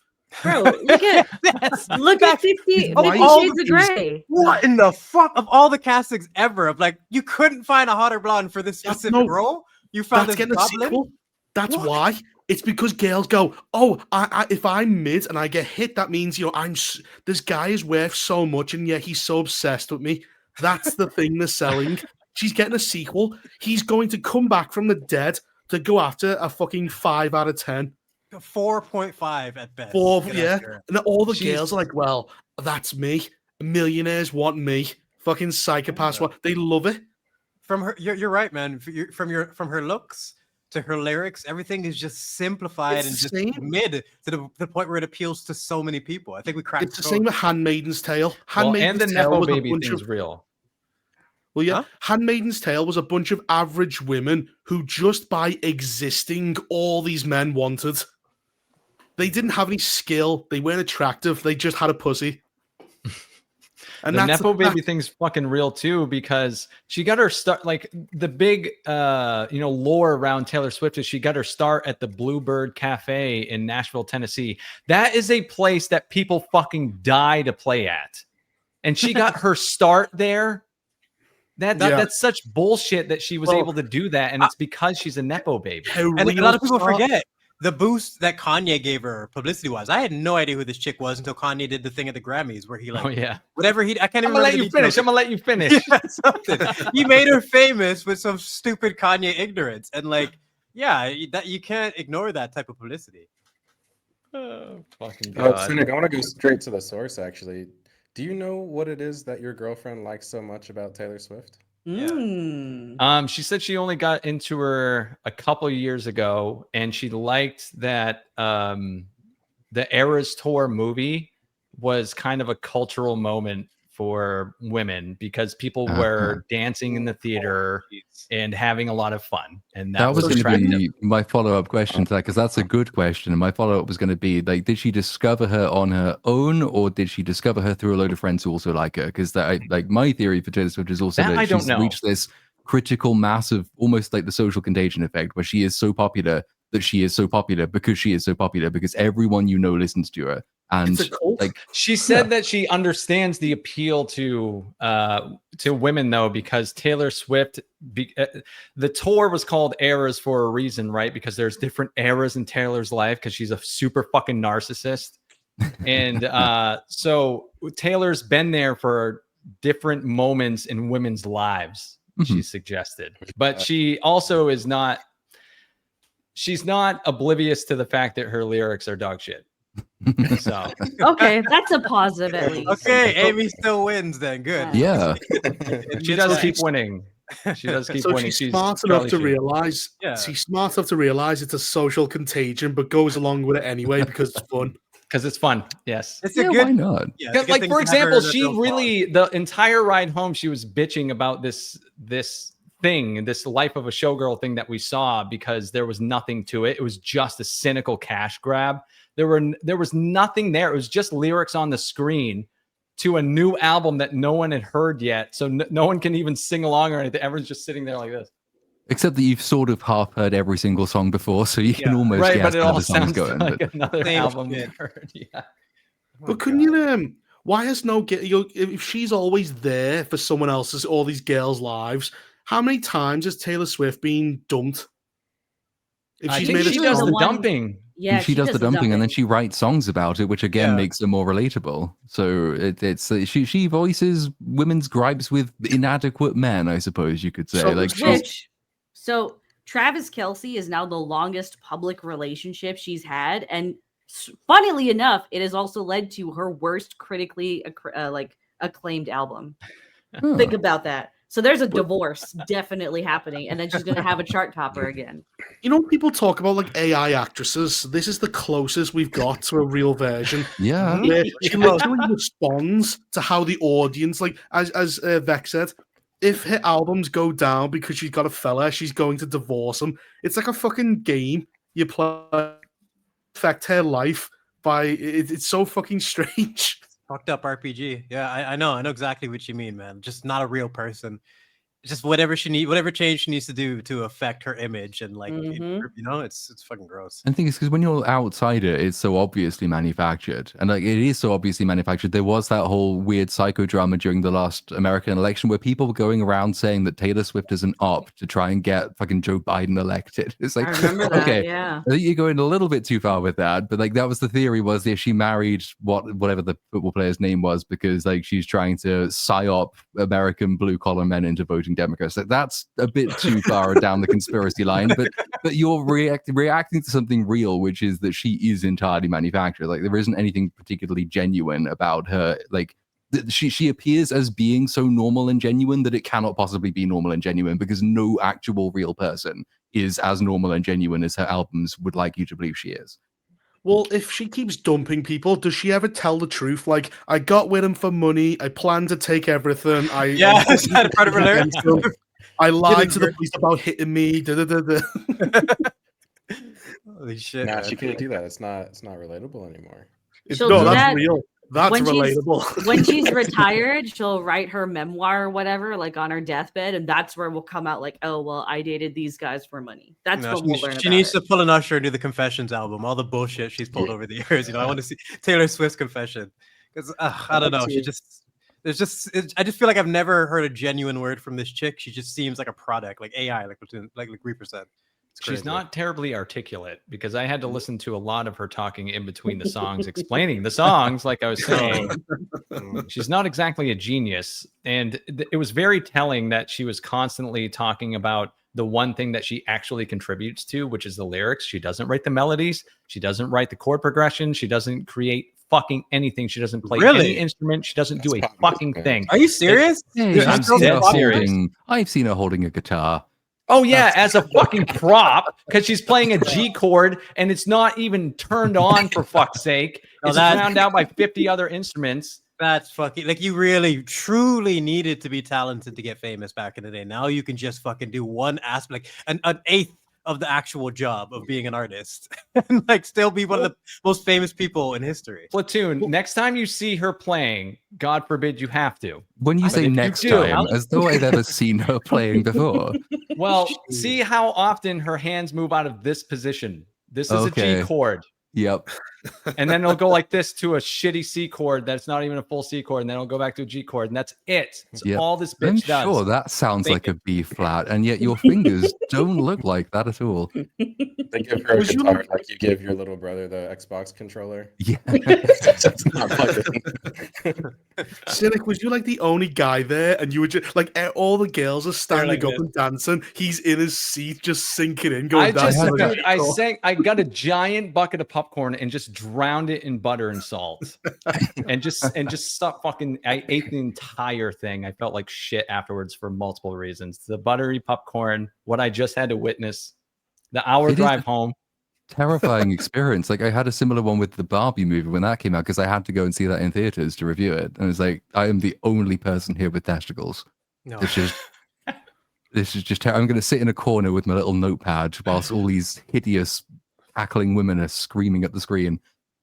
I had a similar issue when I was doing security years ago to One Direction concert, and there was like all these 13-year-old girls screaming and passing out and crying just because they're at the just because their faces were on the screen. I'd never seen anything like it. And yeah, until you're there and you're like one of the only dudes for like miles, it's a strange feeling, man. I do play guitar, by the way. There are 3 sitting over here. They're over you there. got some songs on the internet as well. I do. I Don't do have you? some songs. I do. God damn it. Because I wanted to be a musician before YouTube took off. And I was like, well, I'm not doing that anymore. I'm going to do YouTube. So. Well, that's the problem. If you're like a guy, you have to be exceptional. Like you can't sell averageness to a normal guy. He'll call you a fucking loser. Whereas a girl, you sell it, you're a mid.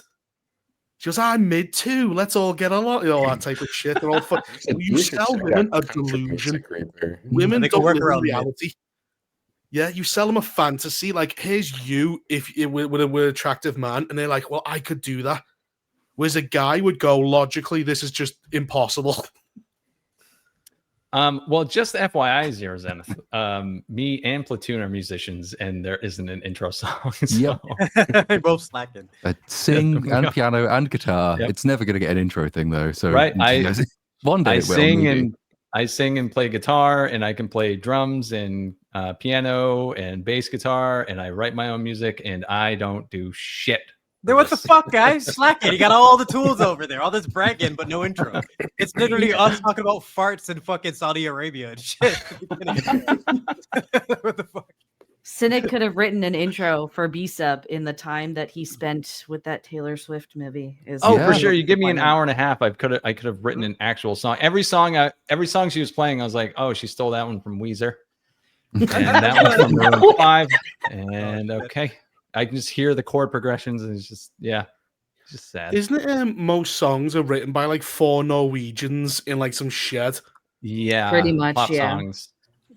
It's the same 4 guys who just Ceenami, tell me about this. You know more about it than us. What production? Yeah, like music production. Like, how many people do you think actually wrote this Taylor Swift album? Probably like 15. Jesus. Like, from my experience. This song will usually be either passed to like 6 or 7 people, like one song on its own. And they'll either be in the same room or it'll just be sent by email to the different countries, and they all work on it and send it back. And the artist usually doesn't contribute pretty much anything. Like they might be like, I don't really like this line, or I don't really like this word. But like when you go, you can even Wikipedia this if you want. Go look up her album, see all the credits on it. You'll see like 5 different people for each song.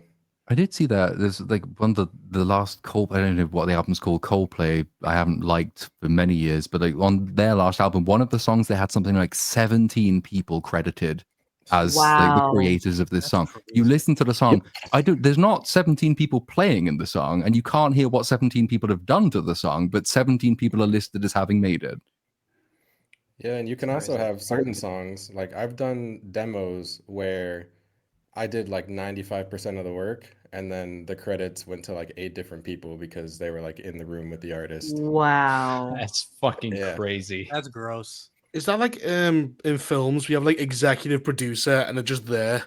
Someone had one idea in the room and then their name has to be on the thing. That's something that's always off-putting about knowing like who to give the credit to in terms of something creative.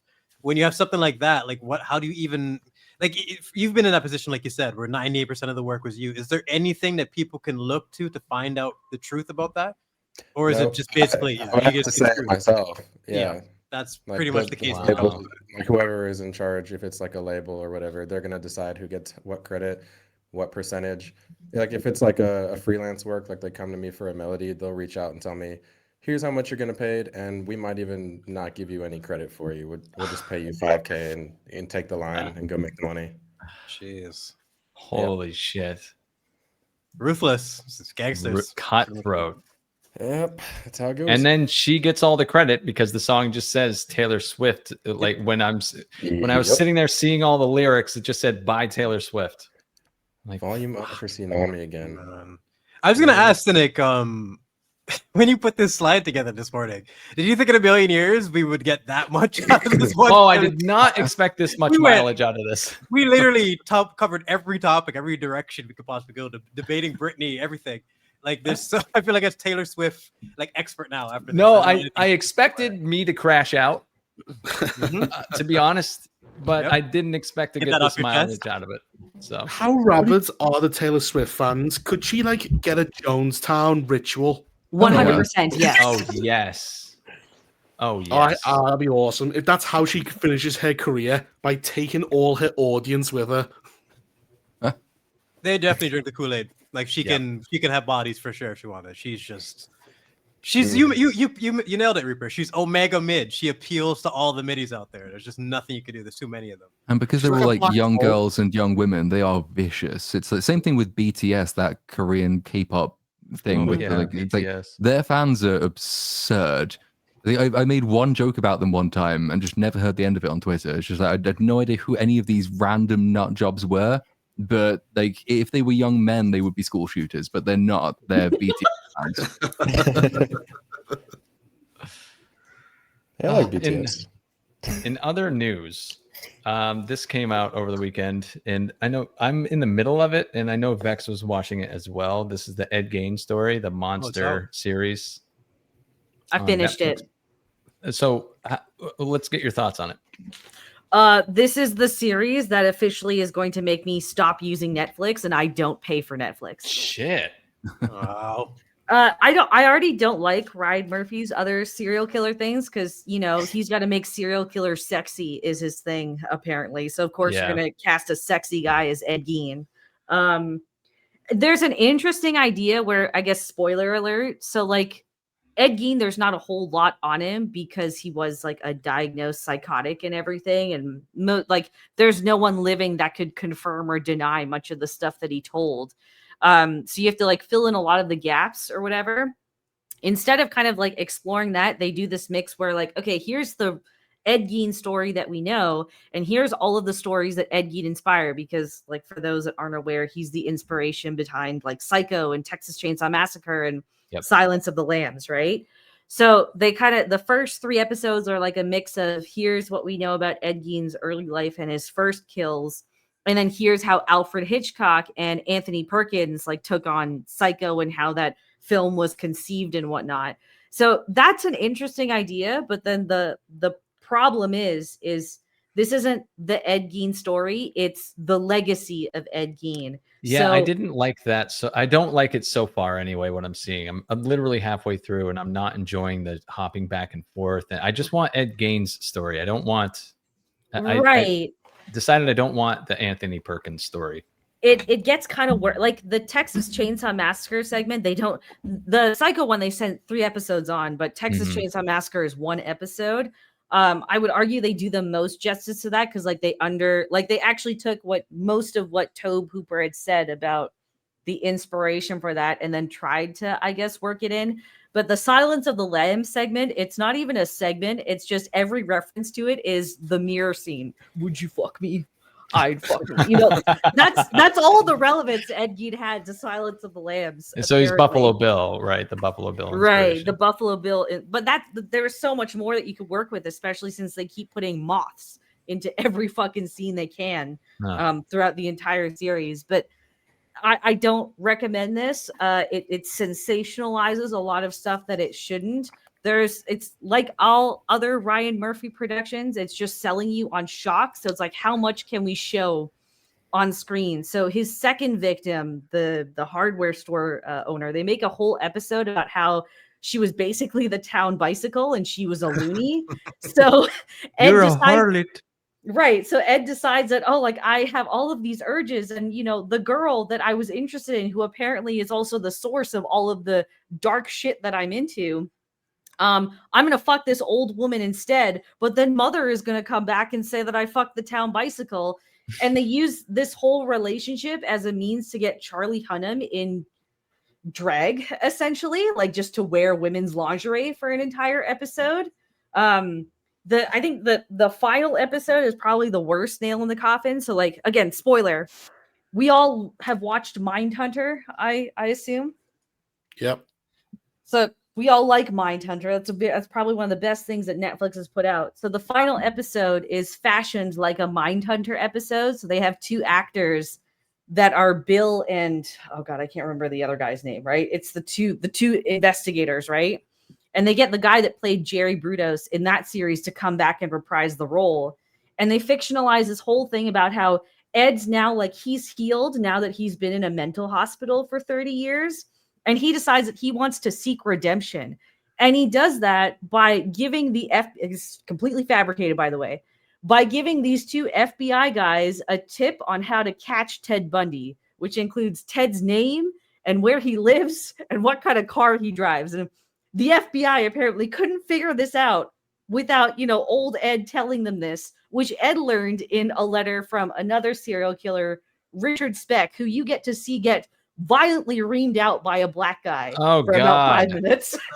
I know I'm gonna end up finishing this, but now I might not. It gets better. It gets better. So now that Ed has helped the FBI, he's like, oh, I helped that. I helped that. Oh, I helped you there. Okay. So now he's gonna die, right? So in the final moments of his life, he's going down a hallway. All the happy psych nurses are around him. And they're just like, oh, Ed, you're so sweet. There's no way that you could have fucked corpses or anything. So he's going. And then all of these serial killers that in real life have credited Ed Gein as like an inspiration or an idol are also there being like, Ed, you're awesome. Like, oh my God. And then he goes up a stairway similar to the final scene in Titanic. And his mother is standing there in white. And she's all friendly and everything. What the fuck? What are we doing? He's all friendly and everything. They're just like, oh, mother, like, I love you so much. It's like, oh, Ed, you were such a good boy. And then it cuts to like Ed in his bed and his eyes are slowly closing. And guess what's playing in the background for all of this? In the white room? Owner of a Lonely Heart by Yes. Oh, God. Why are they... So he's trying to glorify serial killers, basically what you're saying. Because I never found that. I felt Dahmer was balanced. I really enjoyed Dahmer. This seems like Dahmer some bullshit. too. Because by the end of Dahmer, I was thinking like anyone accusing this of like glorifying his kills. I don't think so. Because by the end, I wanted to fucking kill him too. You stupid. The whale sounds was the end for me. Like him waking people up with the whale sounds was almost more offensive than killing people. I'm gonna kill you for that, you motherfucker. Honestly, like I way more balanced. I don't know if they were just because like Psycho and Bates Motel, like they did a pretty. I would say like if you were gonna fill in the gaps of Ed Gein's story, I would say those did a pretty good job of filling in what the gaps might have been, right? So it kind of feels like they were trying not to be those two, like that IP again, but this really should have just been like a series where, okay, you can touch on what Ed inspired and whatnot. That isn't necessarily a bad idea, just the execution is poor. But they really should have just focused on what a massive influence his mother was on him. Because like, and they made his dad into like a pussy drunk for some reason when that wasn't a true story whatsoever. And there was this was her Amelia Watkins, I think. I can't remember her, or Annalie Watkins. I don't know. She was a chick that like she said a bunch of stuff about her relationship with Ed and then she retracted it, but there's a whole lot that isn't known about her. But essentially they say that, oh, Ed only got all of these ideas because there was like a woman pulling the strings, and it was this tiny little 80-pound blonde chick who was the Adeline town or whatever. Adeline, thank you. Yeah. So like she just becomes worse and worse throughout the series. They also take like a detour and like they show a backstory for Ilsa Kosh, the Nazi experimenter woman or whatever, because she was an inspiration for him just to fill up time. Like the saddest part I think is like Charlie Hunnam gives a really good performance. Like he's genuinely awesome in this from start to finish, but everything else around this series is just garbage, utter garbage. And they play around with the timeline for absolutely no reason whatsoever on top of that. Yeah, it bounces around a lot and it's super jarring.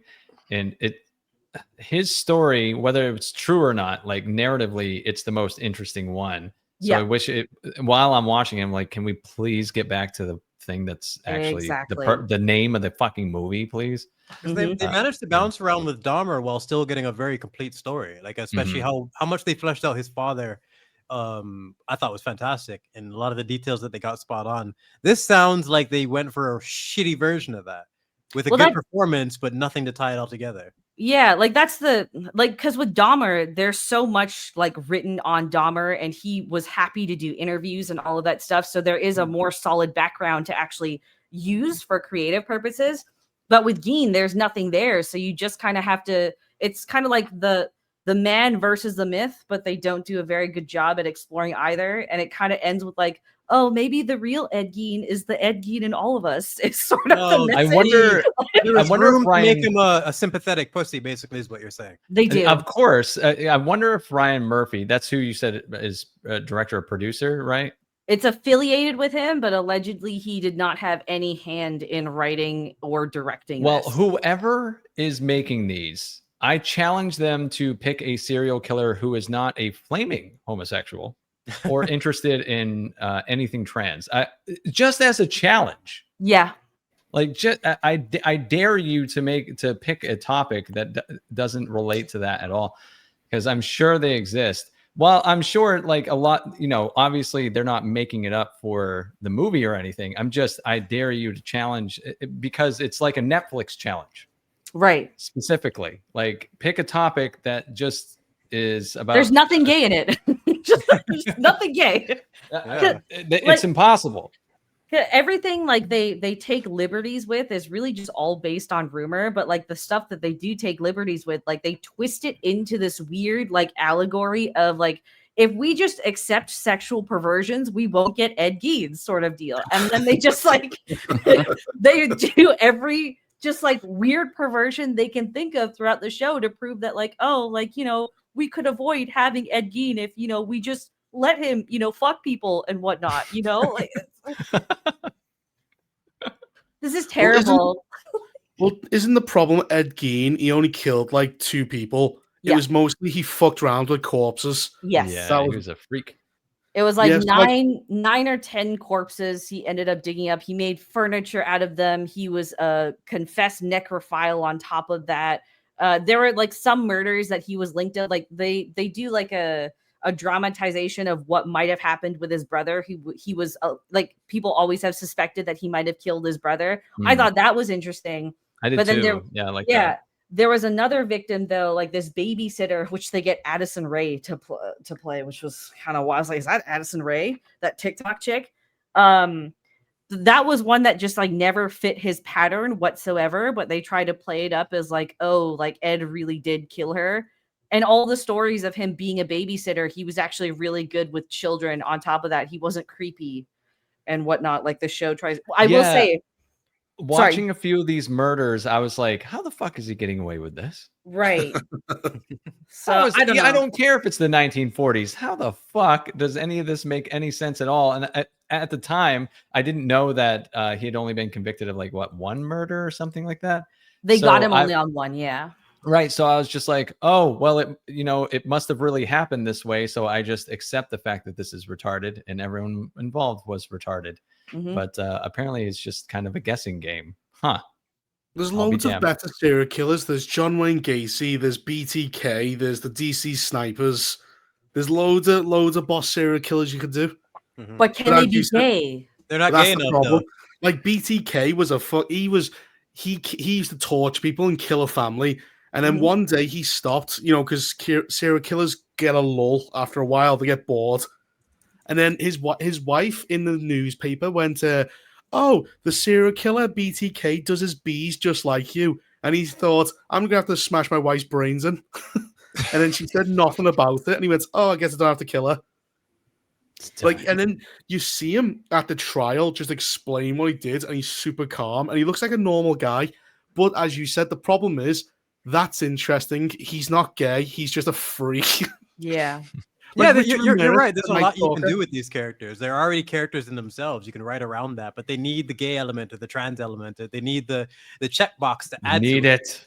Instead of Must just have taking it. a character like that, whose lack of humanity in itself is interesting. Like you're saying, Like the DC Snipers were a father and son team who used to lie down in their van and shoot people and then drive away.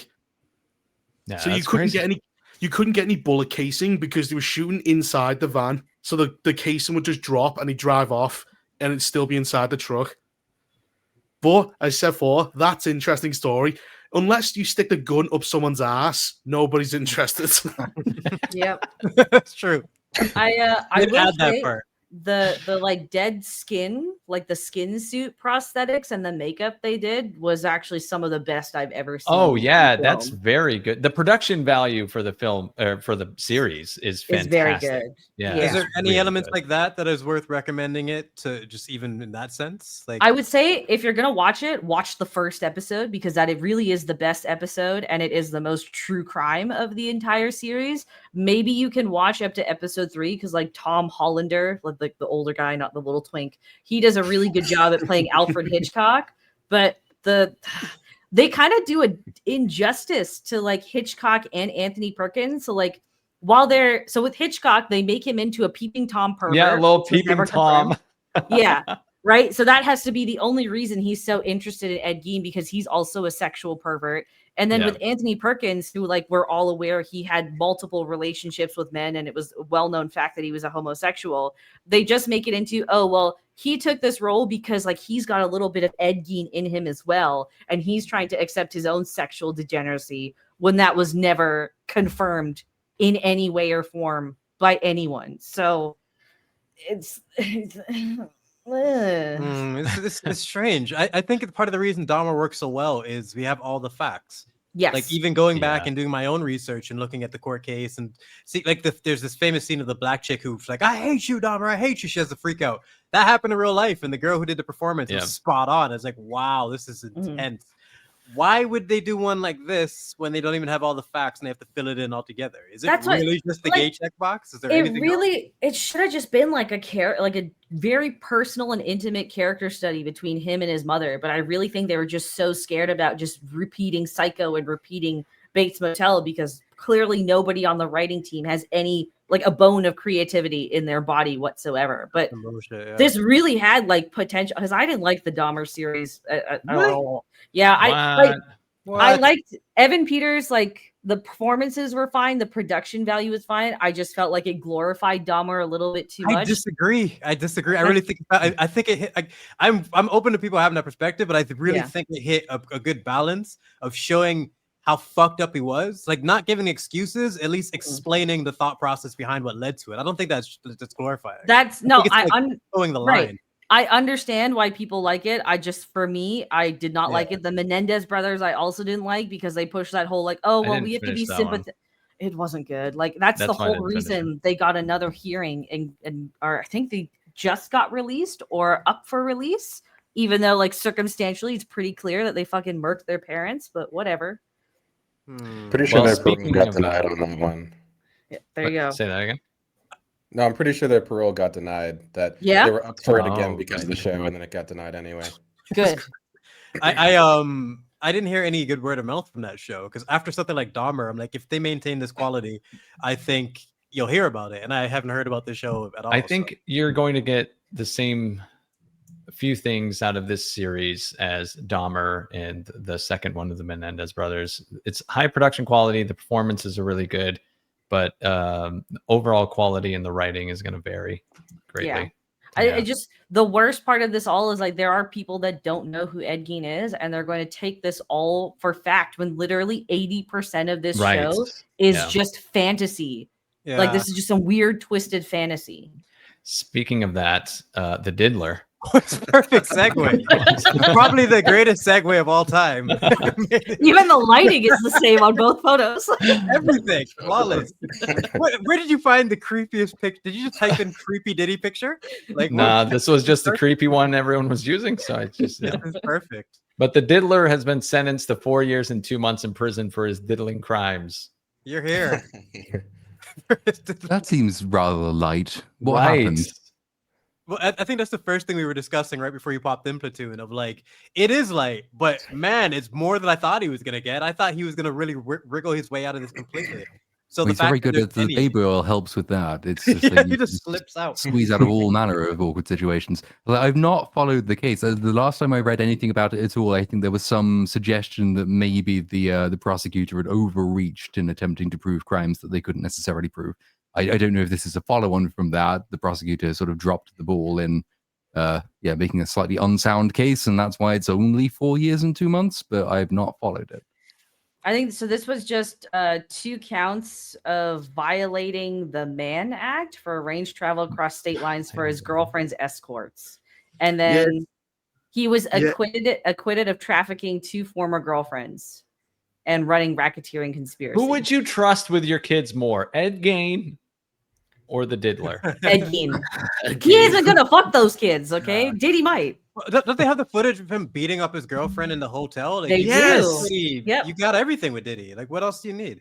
Here's he is Ray Rice that bitch so hard, dude. That oh one my is so God. clear, man. Statute of limitations, one of the issues here, and then also that the girls were like sending texts consenting to going to the freak offs and then saying later they didn't want to go to the freak offs. Wouldn't be surprised to hear that. Certainly statute limitations on like misdemeanors as well, or even like assault charges and things like that. I think they would time out depending on how long ago they'd taken place. Also, it doesn't help at all if some of your star witnesses turn out to have been completely consenting adults in a weird situation until they decided they weren't. That doesn't help. Yeah, their case was like, well, I was afraid if I said no, he'd be mad, so I enthusiastically said yes. It's like, well, Can't do much about that, yeah. But the verdict is so weird. It says he is guilty for transporting women to be engaged in prostitution, but is not guilty of sex trafficking, which is exactly what that prior sentence means. Yep. So I also, go ahead. No, go ahead. Go ahead. I was just saying, like, you've trafficked women for sex, but you're not guilty of sex trafficking. It's technicalities that they can work around, you know? That's kind of what I was expecting with all this. Them just trying to find a way to weasel around and just play the system. But even when he went Ike Turner on that girl in the hotel, it's like you still beat. It's like just because she's not pressing charges, you still beat the shit out of her. It's all there. You don't need her to do it. Like you have it. They won't prosecute him, and in exchange, like they've given all the people in his lists to the fucking CIA or FBI or whatever. Some fucking next level Epstein shit's gonna go on. Just for the Americans, I guess here, so in Canada, if you get sentenced, you can get early release, but like the time that you were detained, like awaiting a court sentence or court hearing, counts towards your time served. Is it similar in the US? Or they do it fresh over there? Cynic? It is similar. Similar? Similar? Okay. Because like he's gonna be out in less than a year. Well, like, yeah, I mean if it's time already set, then he's already done, I think, 14 months. So yeah, that's more than a year and a bit over a 4-year sentence. And then this last 2-3 years, whatever it's been, has he been in like maximum? He's probably still had cushion and like access to money and baby benefits. lotion. Like baby lotion. He's probably still fucking for all we know. It's not like he's in like general pop. Did you see his house? He had thousands of bottles of baby lotion everywhere. Like, what type of fucked up sex are you having where you need that much oil? It's just crazy. How does all the anyone jokes get have been done, but really, Jesus, I would have been more fascinated if it was cooking oil. Then we'd have a mystery on our hands. Oh shit! Oh shit! No, he's fucked up. I feel like everyone probably had a moment of realizing there's something wrong with this guy. From the scene with him trying to touch Mike Tyson's hand on the couch in like the 90s, and Mike kind of like taking his hand off him and moving away.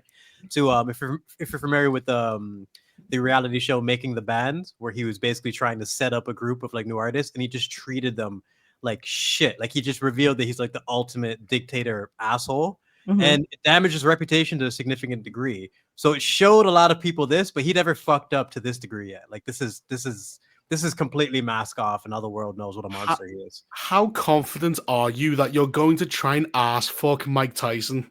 Yeah, that's what I mean. That's that's the one that so him trying to do that to anyone, I can understand, but literally Mike Tyson in his prime, like, are you crazy? The type of ego he would have had to try to press him like that. A man like Mike, you're nuts, especially in the 90s. Do you think we're gonna find P. Diddy strangled in a cell somehow? He's gonna like, and then it's gonna go from Epstein to P. Diddy didn't kill himself, Dripping in baby oil, just completely drenched. Though they're gonna open the cell door, just gonna be like. he's probably still got things on people in there that he's like, you better let me get out of here. There's gonna be problems. That's why it's only been 4 years. So that's like most people are saying. He obviously deserves more, but well, Epstein got like a very minor charge, and like he only had to show up, sign his name in prison, and then leave. That he got arrested before he got killed.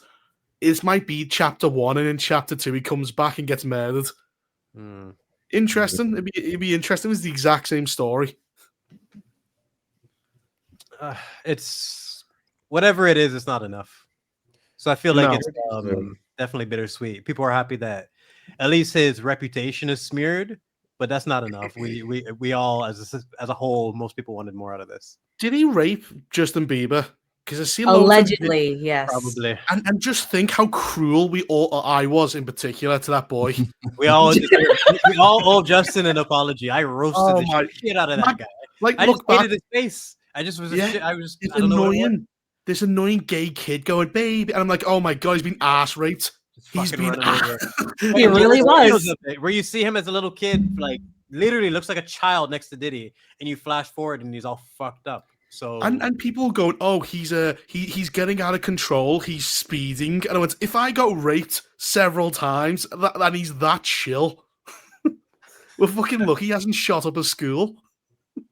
Yeah, I give him a pass, 100%. Owe him an apology.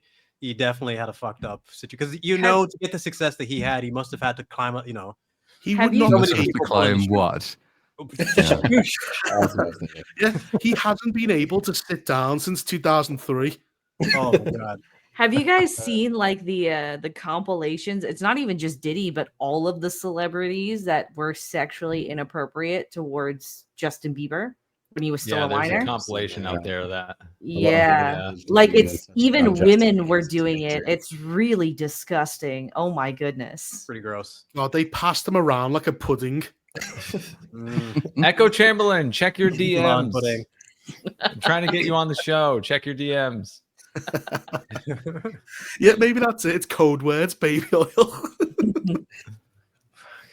Diddy. For anyone who's more familiar with like the court case, how much time should he have gotten? I was just reading it up, and I think the problem is that like the more substantive charges that would have given him a much harsher sentence either were not provable or had expired. There is a difference between sex trafficking and transportation for the purposes of prostitution, because he wasn't intending to profit via it, which you would be in sex trafficking. So that's not going to get you the more serious charge. And the judge the judge sort of gave conflicting answers, said on the one hand, it actually needed to be a harsh sentence as deterrence, in which case the judge has given him a harsher sentence than the crime, strictly speaking, merited. But then the judge also said that they've taken account of a number of things, not least that Diddy has done charity work and he's done wonders for the black community. Oh, fuck off. So, fuck you, Diddy. He's not done wonders for the black community. No, well, that's what was he done for you, Ceenami? Unintentional. Did you get your Diddy check? Judge. I would like to not be associated with Diddy in any way. Yeah, fuck you, buddy. He's also settled out of court, like Casey Ventura rapes, physical abuse, and sex trafficking, settled out of court for an undisclosed amount. Girl got paid. And that's the other thing, because once you've settled out of court, it's very hard to get those cases sort of readmitted. So because he's probably settled with a lot of crimes like he committed majorly, so they can't be added to a sentencing thing anyway. And then apparently, his children tearfully testified that he was a changed man after 14 months in prison, and his lawyer said the same thing. The lawyer said, slightly inadvisedly in the case of Diddy, Diddy has personally inspired me. So, good for you. Was there any oil involved? Like his lawyer and his kids support him. Wow. Yep. I'm baffled. This is shocking revelation. Diddy's son was on that last EP. The last Kanye EP. Was he? Yeah, they did a song about how Diddy is Not guilty. Really? And also Hitler. Well, of course Kanye did. Yeah. Kanye and Diddy's son. Yeah. Can someone fill me in? Kanye, is he like just Omega contrarian or is he insane? He has bipolar Hilarious, disorder, bro. but I love that guy. I love Kanye too, but it's the ultimate separate the art from the artist situation where I love his music. I think he's super talented, but he's fucking insane. And anything he has to say, I'm like, oh shit. But it is kind of true though. He goes, the Jews control everything, and they go, no, they don't. He then does the Hitler song, and he instantly shut him down. But then what did you expect to happen? It's one of those things like, to prove that the Jews control everything, I'm going to do something that anyone would cancel me for, and this will prove that the Jews control this. That's why he's bipolar, because you could easily rationalize that with your bipolar stuff, going, see, you see. Only Jews would hate Hitler. I miss Through the Wire Kanye back when people thought he was cool. This rubber boot wearing motherfucker is just like, I can't take it anymore. He's just a mad lad. The fucking boots, the shitty outfits, the weird. I don't understand his style at all, but he makes good music when he's on. So it's just one of those. You know, things. P. He makes Diddy's good music when he's off too. You just gotta be very okay with this. Fine line between madness and genius. Yeah. Those Hitler songs are pretty catchy, man. They are catchy. Do you think P. Diddy, what would you say if P. Diddy after this sold baby lotion, his own brand? Oh my God, that would actually be kind of hilarious if he can pull that off. And some people would buy it just to be like, I got the Diddy, just to be a part of history. Yeah, like a quick cash grab. That's a genius idea. He should hire me. Not that bad of an idea. What would be the slogan on it? This baby will help you wriggle out of anything.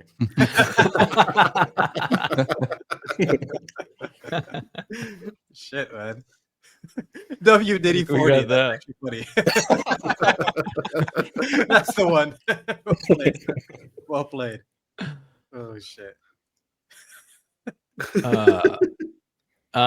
In other news, one battle after another crossed $100 million worldwide, which is really a deceptive way of saying the movie is bombing, because it opened really small and it had a 50% drop, and it's not going to see a profit. So it can cross $100 million all at once. It was $135 million with the budget, so we're not talking marketing yet. So it needs about, at minimum, like 300 to 350 worldwide to hit, turn a profit. This movie looks terrible.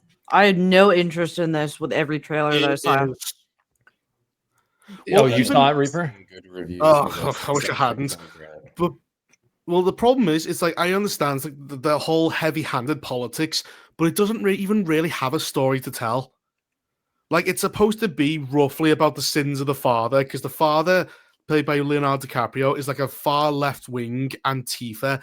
But imagine Antifa if they weren't incompetent. They were actually revolutionaries.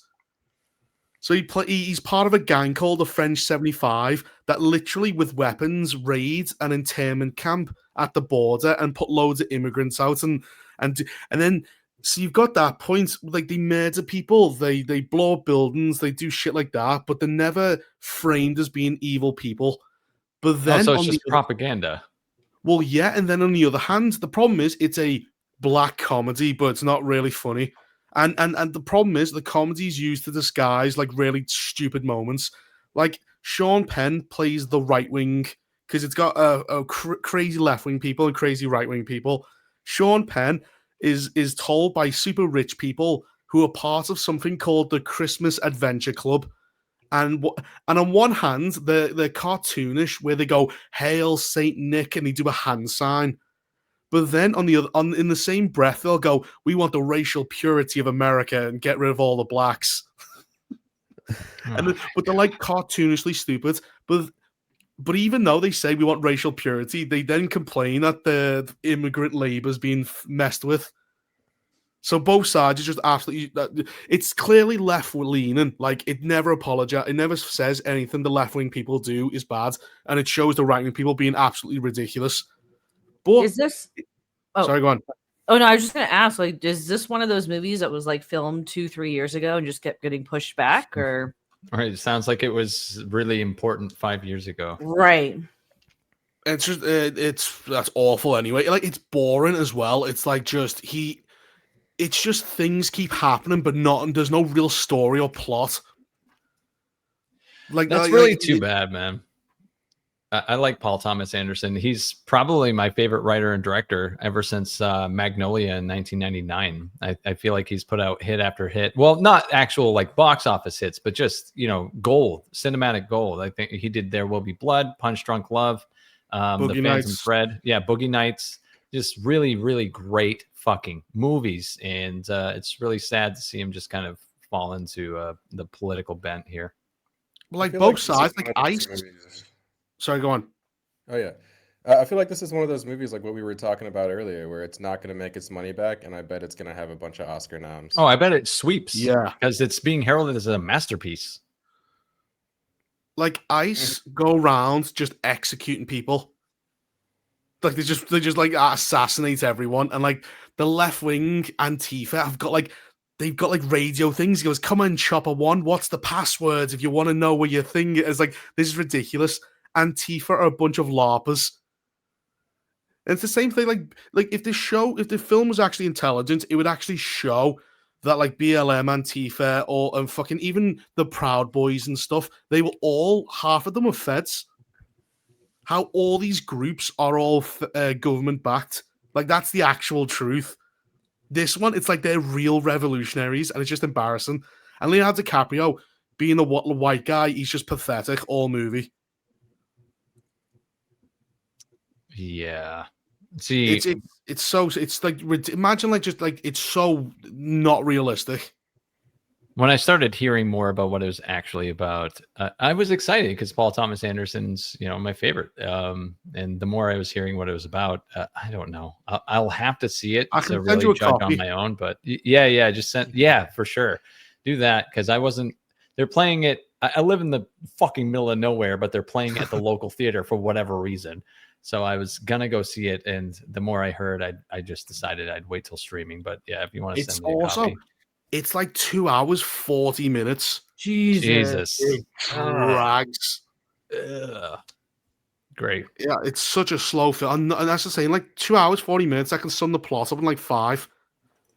It's that boring. Awesome. So it's basically stupid politics, really boring story, and that's how it goes. It's and the ending's so anticlimactic as well. Like fucking the Super Adventure Club he may have a fucking, it's literally Super Adventure Club from South Park. But instead of raping kids, they hail Saint Nick. So cartoonish. I saw the trailer for this movie like 2 months ago in the theater with some of my friends, and we were all like, oh, that looks really awful. Mm-hmm. And then it came out, and it was like 8.4 on IMDb, 4.5 on Letterboxd. Everyone thinks it's going to get Oscar noms. I was like, this? All right. Okay. But that's the weird thing. Like, it shows left-wing people being violent, but I don't think the film's self-aware enough to actually view as a bad thing. Because they're being revolutionaries to a real thing, so they think that being awful is acceptable. Because I've seen Twitter comments and people go, yeah, like the right wing are all. I'm like, you do realize that these revolutionaries are murdering innocent people, and they don't. I don't know, if they think it's in a just cause, then it's morally right, so there's no problem with it. That's usually the way. Yeah. My violence good, your violence bad. Yeah, it's just we call ourselves anti-fascists, so therefore we are the good guys. It's the Anakin. You're either with me or you're against me. But it's more boring than anything else. Boy, I can't wait to waste my time with it. Awesome. You'll have to let us know which was better, this or the Taylor Swift documentary. Oh God, that's sounds like a real challenge. I will have to watch it to tell you, but sounds like an actual challenge. Mm-hmm. We'll see. Probably our last story for today. Universal execs are not sure they'll make the final Fast and Furious movie unless there's about $50 million in budget cuts. Despite what Vin Diesel has claimed, there's no approved script, no release date, and most of the cast don't have deals to return. Fast 10 Part 2. Okay, because I asked this yet because Niat discussed this last night as well. So isn't it because the last movie, Fast X, was supposed to be the very last movie, but then they decided to split it in half. So wasn't there technically already a deal and a script just attached to it loosely that just needed cleaning up? Or am I imagining all of that? No, I thought so, but I guess not. They went to space last movie. Actually, Yeah. How do you top that? Fast. Was that Fast 9 or 8? That wasn't 10. I stopped after like 3, man. I can't believe it's gone this far. They went to space and then got picked up by Chinese people. Whoa! Did you guys see the budget for the last one? It was almost just looking that up. It made $714 million worldwide, which you think, okay, for a shit film series, that's not too bad. Until you learn that the budget is $340 million, which is insane. What's the budget for the first one? Like, this was a small, quaint little series that just turned into this monstrosity that they just need to keep milking. Fast and Furious 1 box office, 207 million, but that is not adjusted for inflation, so I will do that. Even that, $38 million budget for that first one, not adjusted for inflation. 38 million? Yep. Okay, that seems much more reasonable. But then you look at all the A-listers, though, that are attached to the last entry, and I guess the budget it doesn't make sense at all. But didn't they do a Hobbs and Shaw? And it was like trying to fight Idris Elba. It was a spin-off. I just remember the trailer calling him Black Superman and like rolling my eyes and moving on. It was like superheroes and shit. And I was like, what has this franchise become? It just used to be about hijacking cars, little Hondas. It was a simple little story with like some good, decent elements, some fun characters, and it's turned into a joke. Like, I enjoyed the first movie, but like what it's become is a shame. In Hobbs and Shaw, The Rock is able to yank down a helicopter attached to a chain with one arm. What? That sounds totally legit. That must have been in his contract. Like, you got to make sure that fucking scene's in there, bro. Yeah, the scene had no special effects, bro. I'm just picturing like the Captain America scene from Winter Soldier where he's in a helicopter. Was it? Yeah, he had one arm, holding on to the truck, and the other arm holding onto the chain. And oh my god! No explanation, no super soldier serum. It's just the Dwayne Johnson. Just the Rock. Johnson juice. Like, that's it. He's just juice. From like 5 on are some of my favorite superhero movies. Did anyone here see Bloodshot? No. The Diesel superhero movie? Yeah, I think that's a prequel to Fast and Furious. I think like 4 people saw that movie, like on the planet. I saw it. I was gonna say, okay, Ceenami, you sound like you're familiar. Yep. Would you not agree that the first one, like, I'm not saying it's great, but the first one's actually a story with characters and like payoffs? It's like it's compared to what it's become, it's a joke. Like, they actually had a decent thing at the very beginning, and I don't know, the people that would look back and you would never, it's completely unrecognizable based on what they are now or what it's become. I think you'd be surprised to hear my take on this, because I do think that the first one is the most grounded movie, but I don't actually think it's the most well written. I think Fast 7 actually has a surprisingly tight script for what they give you. Like, it's filled with nonsense, but it's like they establish the crazy physics of the world, that everyone's a superhero, that they can do Carfu. They establish all that. Then, are you kidding me? Then the story actually stays within the bounds that they express, and there's actually not very many plot holes in it. You know what? Very surprised. If they establish some retarded rules and they stick to it, I can at least respect that. You got something. But I just much prefer, like, for someone who was learning how to drive around the time that the first movie came out, I can look at that movie and see how people got into cars through this, and I can get how people are obsessed with. Like, I get that whole world now. This doesn't appeal to anyone. Car people, superhero people, action movie people. It's just, I don't know. It appeals to people with families. That's it. It does. Family is the thing. That's it. It used to be cars, now it's family. Oh, jeez. We might have to do a Fast and Furious arc at some point and just watch all of them. I would love to be there. In Fast 9, Dominic Toretto drives up to a wood and rope bridge He drives super fast up to it, locks his wheel onto the rope, and swings across the bridge. Are you fucking kidding me? And I was hysterical, man. I love these movies. You know, I don't know why I would doubt that, because the last thing I remember seeing was him like basically like flying off of a highway onto the other intersection and landing on the hood of a car and like switching vehicles in midair or some shit, and like no effect on him whatsoever. There's a great College Humor video. I think it's like how Fast 6 should have ended. And it's like all the stunts that they do, but everyone dies. Most of the series at this point. Yeah, it's good stuff.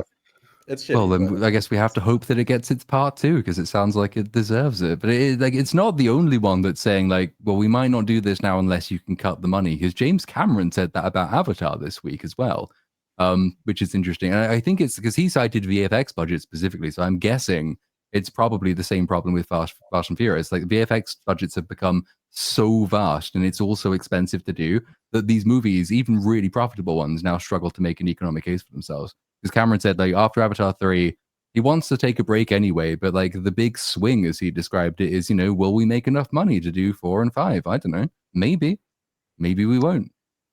I think he's got an interesting pull though, Cameron, compared to like Vin Diesel, where they literally let him work on Avatar 2 for like 10 years Yeah. until they could actually get that thing done. I don't think that Vin Diesel has that type of pull. Somehow I doubt it. Yeah. He's not going to get Comparing like, Vin Diesel Vin to Diesel, James we're going to give you 10 years to transform the art of cinema. Well, it's just James Cameron. It's just his track record, man. He's made like can't even put a number on it, but the consistency in terms of producing for these big companies, you let that man cook. He's someone who's earned the right to just have a space. I can't say the same about Vin Diesel. I think he made 3 of the top 5 highest grossing movies of Like, all that's time. fucking That's insane. pretty Can you imagine impressive. that? Yeah. And I always say it. Imagine what he could have done if he hadn't wasted the last 20 years on Blue People. Like, he could have done even more. So Don't be Or he racist, could've made a Brooks. bunch of Leave shit the blue stuff, fucking- just, you know. you stupid blueies, you fucking bastards, you blue bastards. Avatar is just not worth wasting that man's talents. I'm sorry, it never will be.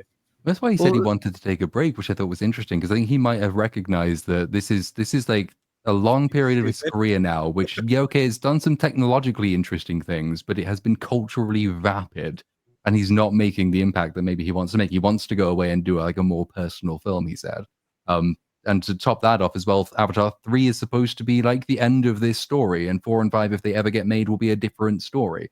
So I don't know, maybe he's running out of steam and patience, and well, I was going to say ideas, but he never had ideas for these movies. So it's I feel like the 6 of us, if we just said T2 and aliens, boom, we could go for the next 3 hours, have all sorts of things to discuss. Avatar, I'm not sure it would last more than 15-20 minutes. Nope. And most of it would be criticism. Yeah, pretty simple. It would mostly be criticism, yeah, for sure. Didn't Ridley Scott say, I only watch my old movies because everything nowadays is shit? Yes, Modern he movies did are say shit. that. You mean your new movies? Like, have you watched Prometheus? You old Gladiator fuck? 2, Yeah. Prometheus, Alien What was- Covenant. Wasn't there an article a few months back of someone who's close to Ridley saying he's changed and it's not the same anymore? And someone, I think it was his cinematographer. Yeah. basically someone exposing that the passion isn't there, and he's just like a cranky old man now who just wants to get things done rather than being an artist who actually took his time. I'm sure that they phrased it better than I did there, but it was actually really interesting. I've heard it from a few people. You heard it like the interviews for some of the cast for Gladiator 2, even one of the guys who plays one of the stupid dumb fuck emperors was asked, you know, how long did it take you to get that take down? And he said, well, with Ridley, you don't really do takes because he wants to move on. So like we just give the line and he says good, and then we're off. So that's care and attention and commitment. Okay, so everyone here who's ever recorded, do you do multiple takes or you just go one shot, 4-hour video, no problem, Platoon? Your fucking recording is probably like 8 hours, 9 hours long. You sick fucking bastard AI. Sick fuck. Jesus Christ. Because every time I finish recording, I just like, oh, sweet, 50 minutes. I'm going to chop that 20. Oh, God, I can't imagine what yours look like. So the fact that you can't even like do that when you're someone like Ridley Scott's level, it's unacceptable. Pretty wild. Just basic standards for quality that you shouldn't let go, you know?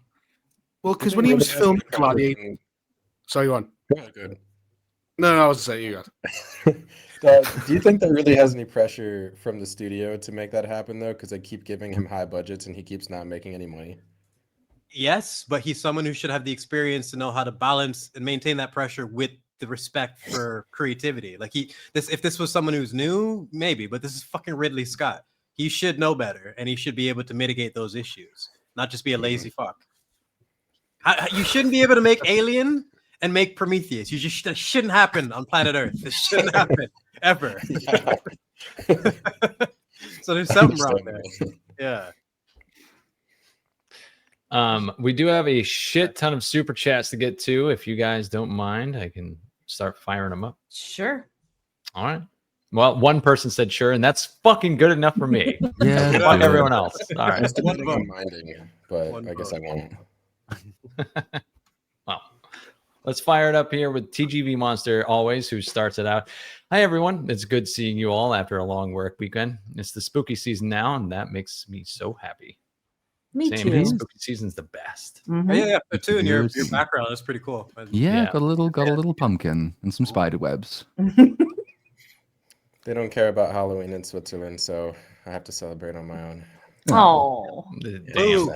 Boo them all. Boo. Out of curiosity, Platoon, is that smeared smile inspired by Heath Ledger's Joker or Joaquin Phoenix's No, it's Joker? Silence a of the Lambs. Death's Head moth. Yeah, it's a Silence of the Lambs reference. Oh, okay. I'm not seeing the moth. All right. Oh, okay. I was about to say I was shocked that you didn't get that. That was the first thing It looks like just like a lipstick smear for me. Oh, It does look like Joker a little bit, or like It some does. strawberry Yeah. jam. You got an addiction to jam or some shit. addiction to jam. Jam's pretty fucking good. You know, it's funny now. I can't. It looked as soon as you zoom out, that's all I could see. Yeah. That's What funny. is it? Jam a man of Jam a fortune? man of fortune. I must seek his fortune. Famous XQC. Yeah. Winter GS says, greetings, smooth talkers. I've come for the steak and boobs. Damn, wrong chat. In a cave with the power of many and a box of scraps. Science. Nice. It's loaded. Toonie Boy says, so stuff, am I right? You are. These are really interesting. Yes. So far. Correct. These are good ones.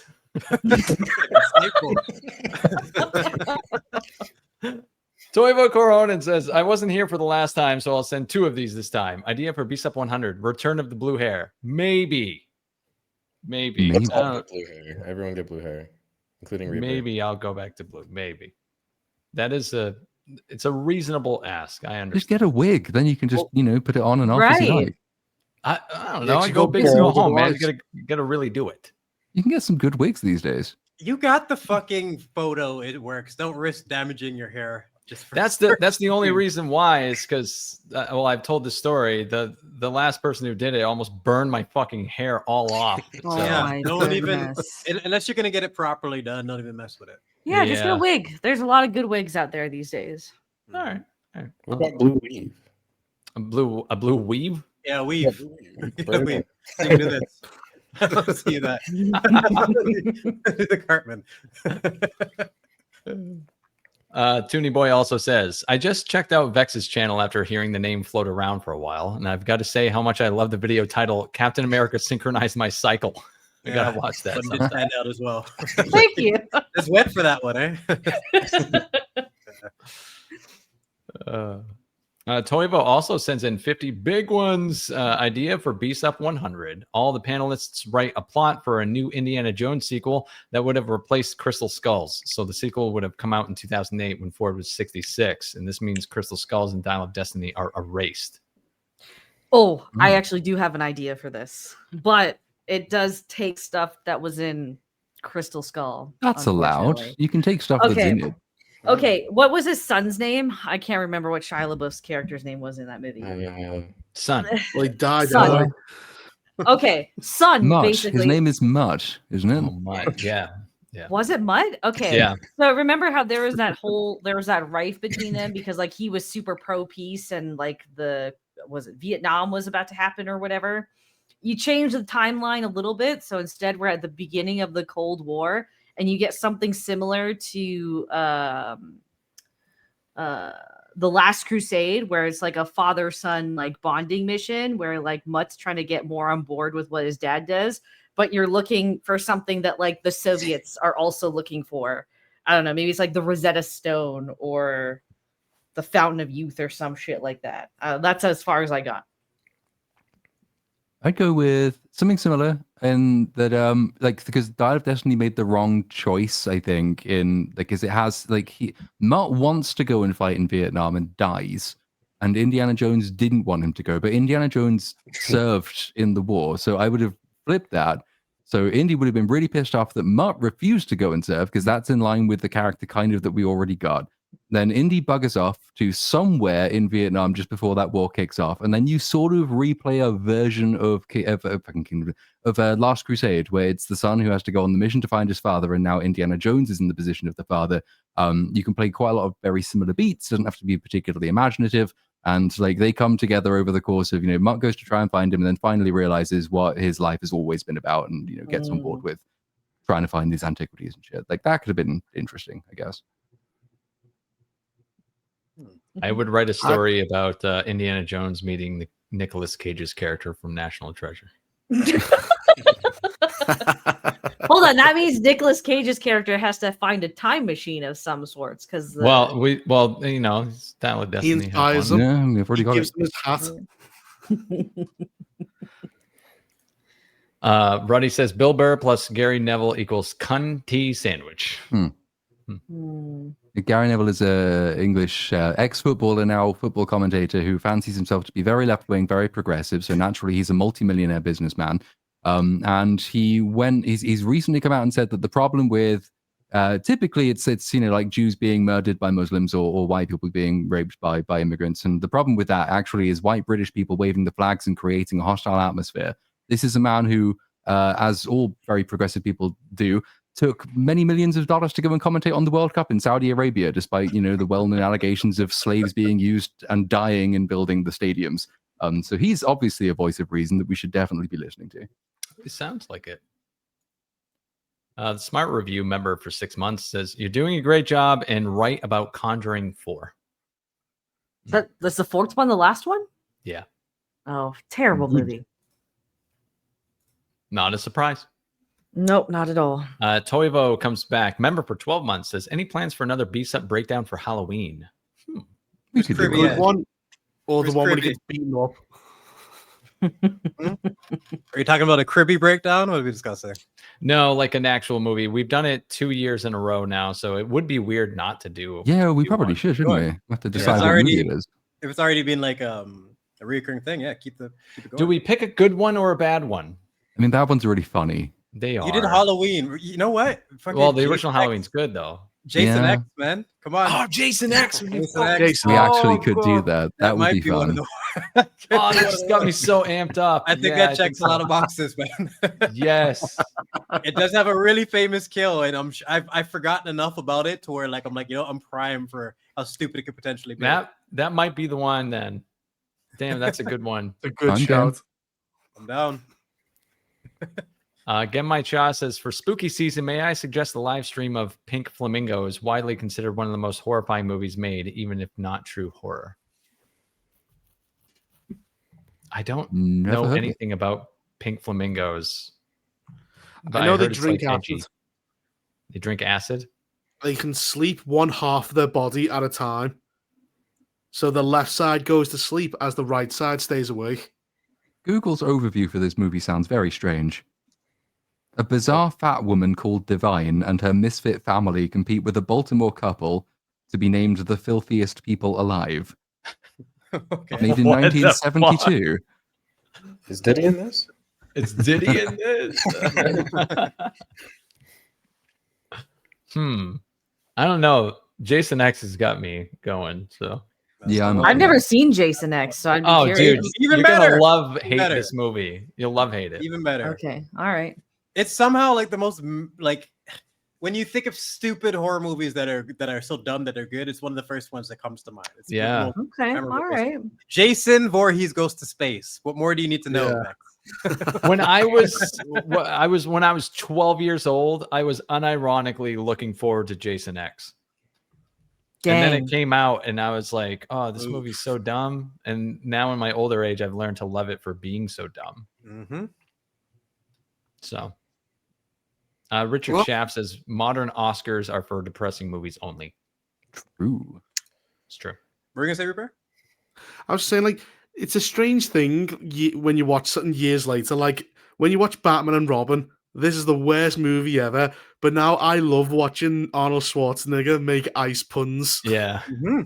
You appreciate how much fun they were having, even though it was crap. Like Uma Thurman was just enjoying herself too much in that as well. So I like the guy who was playing Bane. You just get to play a giant moron.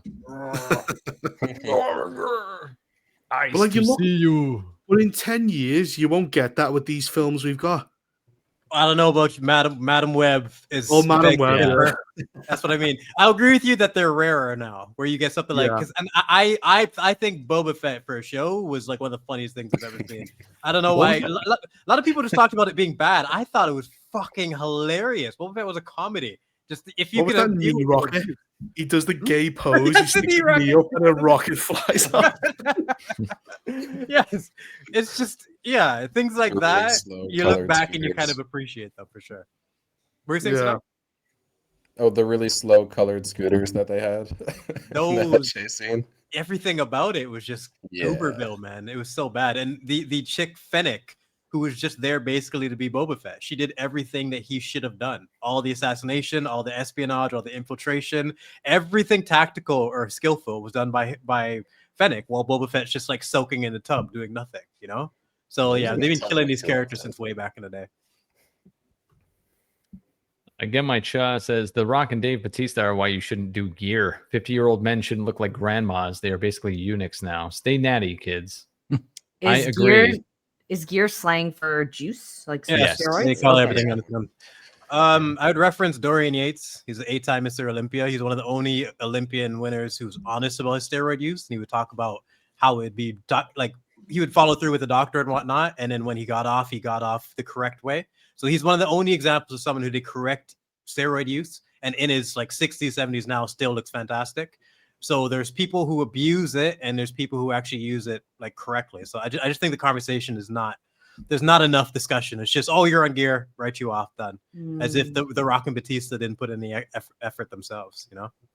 Worth noting on that too, that using it correctly is usually still abuse. Like they're still taking exponential amounts of this stuff.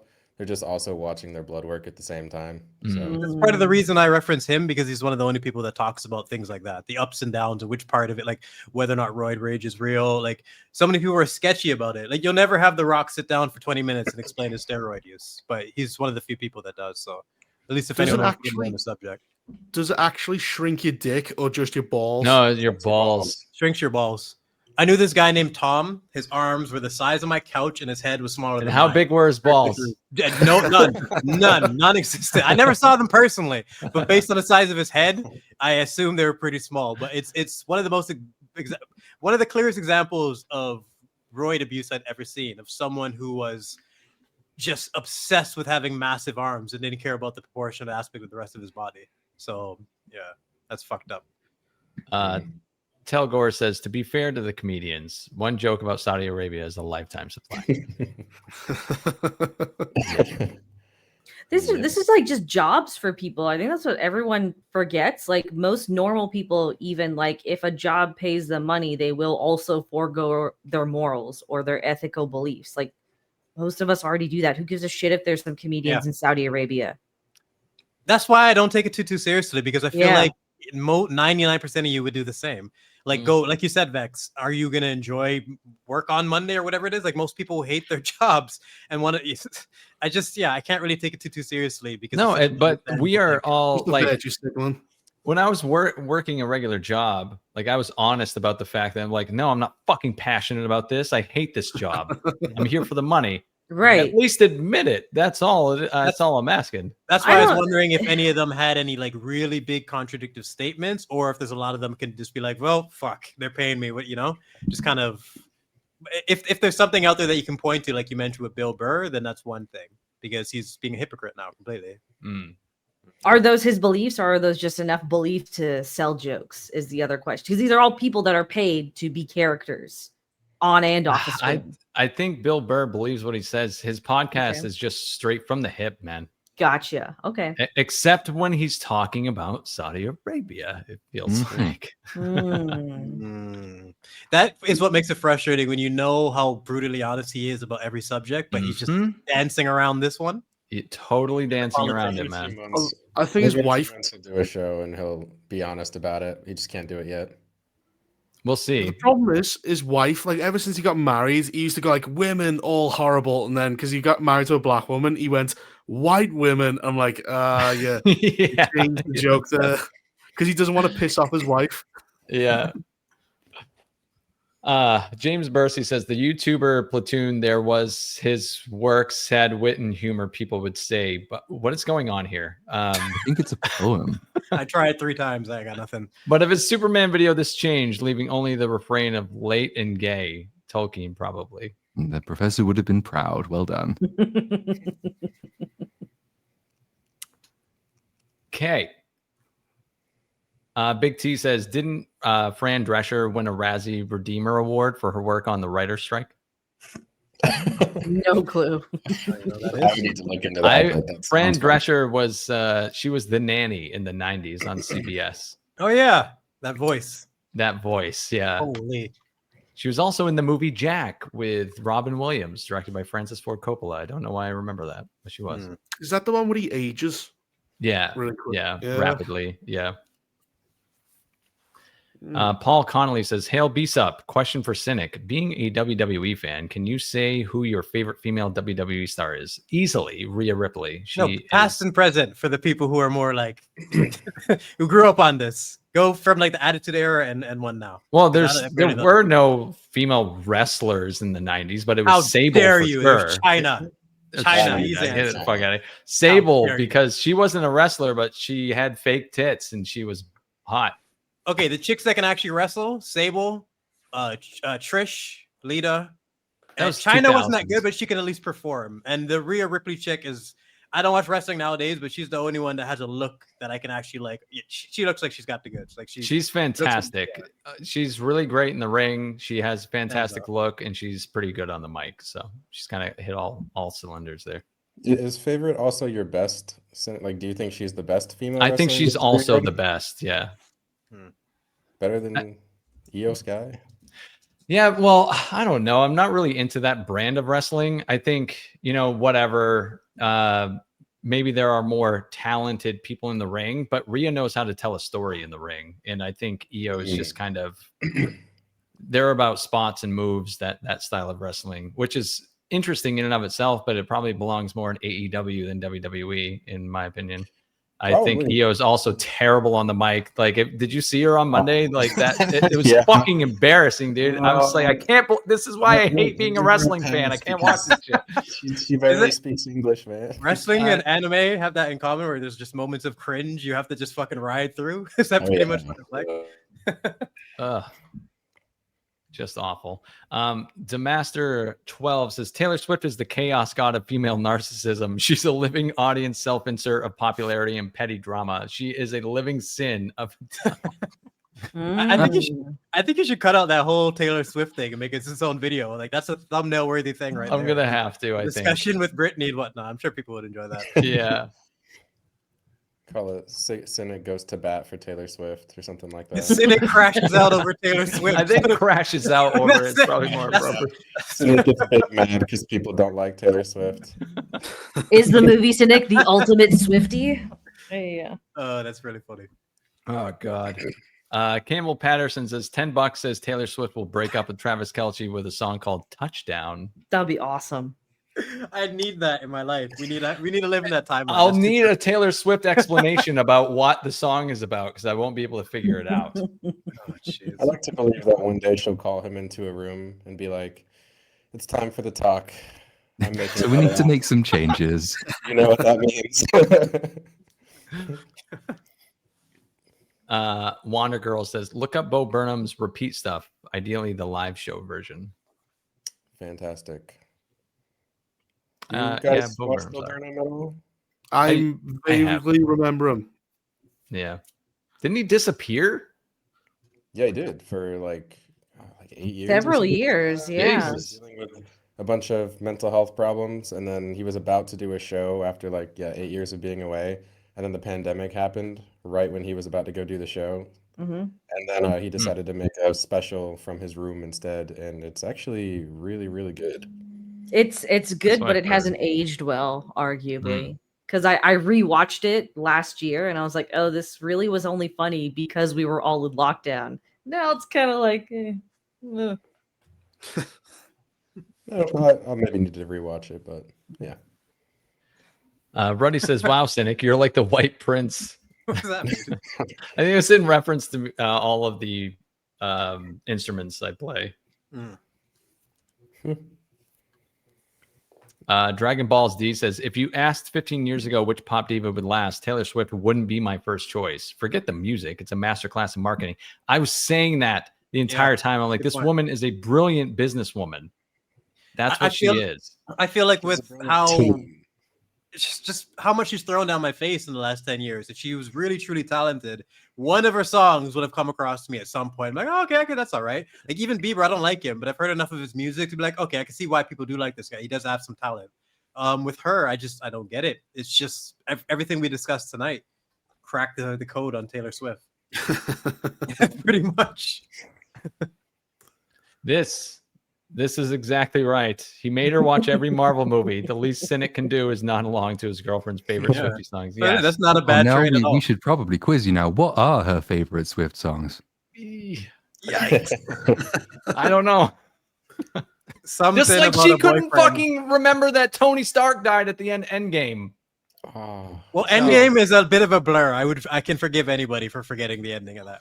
No, hold on. That's pretty strange that you forget Tony Stark dying specifically.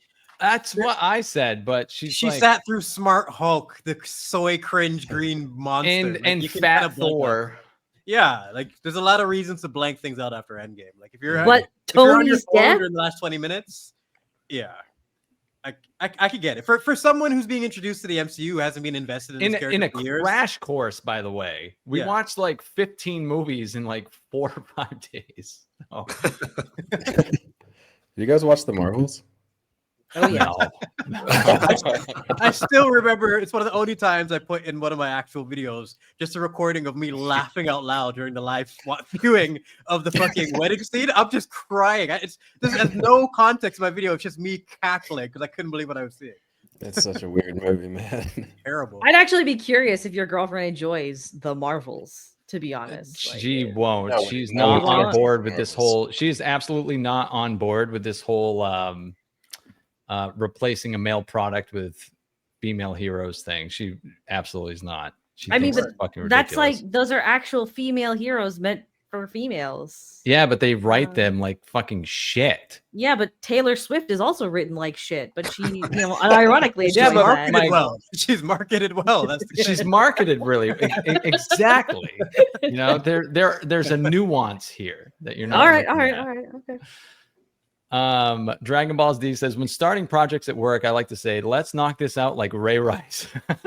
Not sure why I don't have more friends.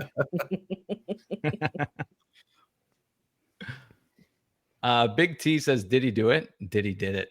Dang it. What did he do? Not a long list of things that didn't do. It's just gross. You don't even want to think about it. All the oil, all the victims. The oil and victims. God. People leaving his house just dripping and shit. Like, holy oil. I just don't even want to picture it. It's just gross. Dripping in blood and baby oil. No one's talking on the ride home. Everyone's just soaked. You want to talk about it? No. Someone moves in their leather seat and it's just like they just slip out of their seat. They fall completely. It's so fucking nasty. Well, that's his legacy now, baby oil. Like no one even remembers his lyrics or his music anymore. Big T says, I thought you guys went on fun adventures. No, that's the Adventure Club. We're the Christmas Adventure Club. Ryan Bailey says, hello, Platoon. I just wanted to show my support for you and your mellifluous voice. Your Superman video made me realize just how terrible that movie is and how painful it must have been to watch it. Oh, it really was, yes. But thank you. It means a lot. It's yes, people are still struggling to come to terms with how really, really generationally awful that film is. Lots and lots of people still kind of trying to defend it, which is funny to watch, but each to their own. Well, it's the same people who are watching Peacemaker, which is fucking terrible. Is that over yet? Peacemaker? Season 2 one just more finished, episode. yeah. Is it finished or? I thought it finished. Yeah, I think it's finished. Could be wrong. I know it's one episode. It's supposed to be an hour long. The finale. Oh, I thought the finale was the one where like Nazi world and stuff. No, he goes to the Nazi world. Like that's episode 7 reveal. What the? But then the the final episode is where like there's the fight with his family, and it turns out his dad might not really be a Nazi, and then he gives a speech. No, that was and then he episode gets stabbed 7. repeatedly. Is that all episode 7? Yeah, What- so episode 8 is an hour. Yeah, an hour long. Oh Afterwards. shit! And there I thought, actually, I'm probably not going to watch it anyway because I only had to watch it for FNT. But I thought it was all done. Nope. One more, 1 hour long, and it's the last one. It's crazy. All I've heard about this show is Nazis and orgies and racism, and you guys pretty much summarize the same thing for me here. Wow. There's not much else to say. Yeah. Big T says spooky season is the worst because you start to hear the faint sound of Mariah Carey again. No, you don't if you're me, because I made it a mission many years ago that I would go through the entire Christmas period never listening to Mariah Carey's fucking song. And it has been several years since I last did. So there are ways to avoid it. It's just you have to be careful. Never ever go into a shop. You're about to any jinx point during yourself now. Yeah, Now well, it's going to probably happen will. this year. Some twat's going to play it on stream just to get me. I've been trying that Platoon actually, and I have failed every single year. Last year I was really close, and then I went to a water park and it was playing, and I was That's like, the "This is thing, bad." yeah. You just can't go out in public for all of December and Avoid the November and most of Walmarts. October as well. And No also shopping. January. You have to stock up all your groceries for like a month in advance or some shit. You just can't stock up. Live in a Go to bunker. Yeah, exactly. Like the dude in Final Destination just eating tuna just out of a can. Boy, looking for Mariah. Like, But she's holy like a shit. horror film. Her fingers are like against your know. window, trying to get. You're tapping. Is there Ty sleigh Fung- bells jingling? Ty Funk says, just wanted to say I enjoyed Platoon Superman video, though YouTube never alerted me it was ever uploaded. Yep, many such cases. My comment section is full of people who are saying, A, yeah, never notified, and B, it's not even in my subscription feed, even though I'm subscribed. So, like, I don't know what to do about it. YouTube That's so are just fucked being absolute wankers. Did you get any answers back? I saw you yelling at the bots, but what can you do? No. I even went to the YouTube community support thing, and they say, yeah, well, it will answer you within 24 hours. It's been 3 days. I quick thing I wanted to mention too. I can't remember if we did last time, but it's been about a week now. What happened to me was bullshit. The CGI tits on the horror video, like whatever. But at the end of the day, they were technically tits, even if they are in a CGI goblin. So I could see a They bot are. maybe making that mistake. What happened to Random is some bullshit. Absolute happened to him? bullshit. He had his video age restricted and flagged pretty much over a Ramsey Bolton fucking sausage. A game of 2 seconds of Ramsey Bolton flinging a sausage around. It's a meme from Game of Thrones, and they picked it up as sex. I would be Wow. fucking furious. Wow. Yeah, Random, if you're listening, that sucks, and I hate that happened to you because it's some bullshit. That is some bullshit. Damn. Because the fact that it's that, but the fact that he had to look and like go through appeals to figure out what it was, and then when you finally find out what it was, it's so fundamentally broken in terms of your system picking that up as sex. There's just no excuse. You're just incompetent. It's pure incompetence. Wow. So yeah, I feel what happened to me was peanuts compared to that. Melvin says, Platoon's not gay. He pretends because chicks dig it. Well, as Anakin said, if it works. Well, No, Ultra Chad not move really. right there. Genuinely not. But yeah, I mean, it's a fucking yeah. Chicks dig it. They do, apparently. I don't know. It is true. There's something about the fact that you don't want them just makes you fucking unstoppable. I've seen Wanting so what many you can't have. There yeah, you go. exactly. I've seen so many gay guys that, like, you could have any girl in here right now, but you fucking don't like them. It's just incredible. It's just I did actually have weird that at dynamic you university. play It with. was just like some like girls said, like, it's just You're just, I don't know, you're just safe to be around. Say, I wonder why the fuck that is.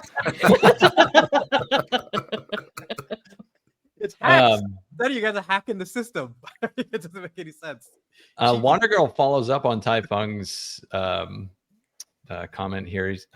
She says, "Oh yeah, Tai Fung reminded me the Superman video is not in my subscription feed, even though the videos of someone I'm not subscribed to are. Here's some money to make up for YouTube's incompetence."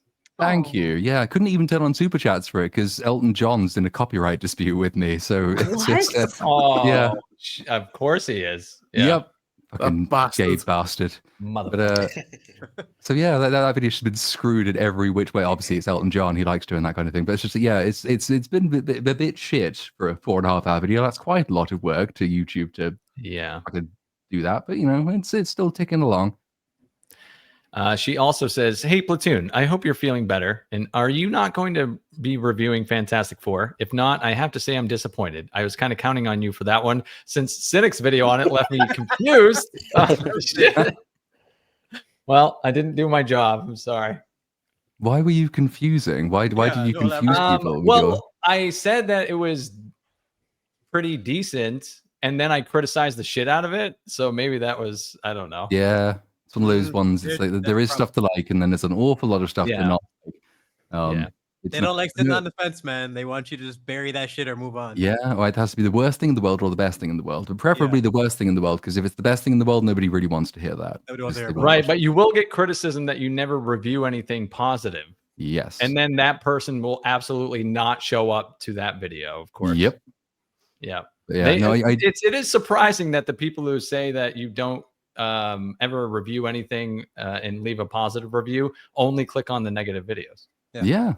To leave a negative comment as well. To leave a negative comment. And sometimes when you go and you praise things, you go into it knowing the views aren't going to be there, but this thing deserves to be praised. Like for me, it was every single episode of the first season of House of the Dragon. I was like, you got me back after season 8. I have to fucking do something, you know. And Godzilla -1. That was another one of like, I came out for a Godzilla movie, and I was blown away by the end of it. I didn't think they were going to be able to pull something off like that. So sometimes you just need to praise things, and you can use the same, you know, the same format as your videos, but people just don't respond the same way. I don't know what it is. That's why I always throw the praise sections into my existing videos. Like, there's an hour and a half on how good Incredibles is in the Superman video.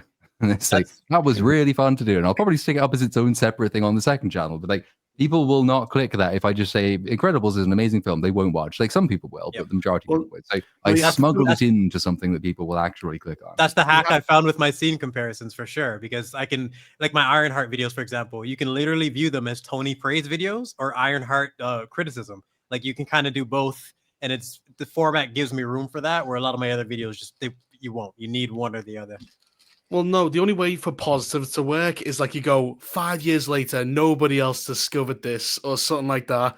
Will you reframe it? Oh, yeah. Reframing it works. Yeah. Yeah. Why this scene is actually a masterpiece and it isn't.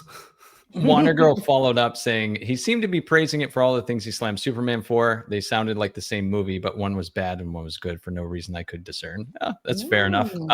My girlfriend said it's because I had baby brain because we're working on a baby, and they had a baby, and I was like, oh my god, look, a fucking platonic heterosexual family with a baby. Look.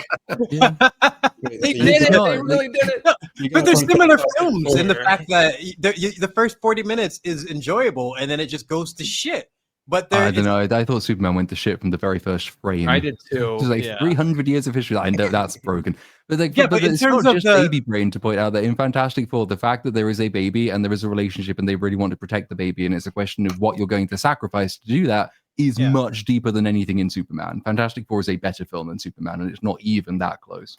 But wouldn't you agree that the harem scene was a big drop-off point for anyone who was invested in the first 40 minutes? Because I wasn't enjoying it, but it was passable until I got to that point where I'm like, okay, you're a joke. This is a complete joke now. Why would you do this? One of the stupidest decisions I've seen all year in terms of film. Yep. Thank you, So you got from Fantastic Four what your girlfriend gets from Taylor Swift songs? You know, sometimes it happens to you. Sometimes it just grabs you, you know? Fantastic Four was infinitely more charming than Superman. I agree. Yeah, I think it The was. first act was actually half decent as well. Yeah. It's only like from Act 2 that it all falls apart, but at least there's one good act in it. It's been a while since we got that from a Marvel film. Mm-hmm. You could say, as an excuse, I was writing the review with an erection. It's the scene when Reed goes, "Let's take the Earth and push it somewhere else." Somewhere else where he can't find it. Oh, what a Just movie! pure What are we genius. doing? Or this for him getting To be stretched out. fair, to be fair, I did criticize the shit out of Fantastic Four in the latter half of the review, but I don't know. I wrote it like 3 months ago. I don't remember shit anymore. But Jegsin Voorhees says, "Has anyone seen Good Boy yet? Solid, unique horror." I did put that in the slides because let me show you guys I'm something. curious about. This is how many fucking slides I actually make for this. We got through 8, right? So I did 9, 10, 11, 12, 13, 14. Blame Taylor Swift. We spent an hour on that blonde Yeah. bitch, man. I did 27 slides and we covered less than a third of that. But You can always bring them back. Don't worry. hey, we got After Dark. We can cover 1 or 2. No issues. Jegson also follows up. Short round mutts team up. No one to save answered their the question. Totally no one answered the question. The last movie. Yeah. Has anyone seen it? dad. No. Oh, yeah. Good boy. And? That's the Did dog anyone one. see Yes, the movie? no? Oh, no, I have not seen the movie. Sorry. Oh, okay. I was waiting for a bootleg copy to come up, and there is one Well, I up can- now. So I'll get I a wanna bootleg see it. copy. Yeah, hook But me up if you have one. I'm actually curious. Do you think the dog will die? Before, I haven't seen it either, but if this is going to be a franchise, I'd say no just on that. is it it gonna be a wrong? franchise or is it a one-off?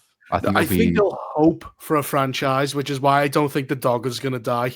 yeah. So if it does well enough, they'll do it again. And it's horror, which means it's going to be cheap. And it does sound like it has kind of an interesting premise. Also sounds like it's going to be a really sad film, though. As long as the So- dog doesn't have stupid plot armor that we just accept because he's a doggo, if they actually write it around like decently, it could be interesting. I think it's a real points because it's like a fucking CGI super fucking crypto. That's gonna be shit. Well, dogs really need to be redeemed after Crypto. He kind of set them back a little bit, man. I fucking hate that thing. Crypto made me not want to get a dog anymore. Ruined them. Yeah, Crypto will do that. Final super chat, Big T, Cynic and Brooks. There's already an AI Swift Kelsey breakup song. Is it called Touchdown? Because that's the piece we need. One. But that will do it for all the super chats, and it'll do it for this episode of BSUP. But we'll go around and talk to the panel and see what everyone's up to, even though we're all still going to hang out. We'll start with you, Ceenami. You are the special guest, so yeah, thanks for being here, man.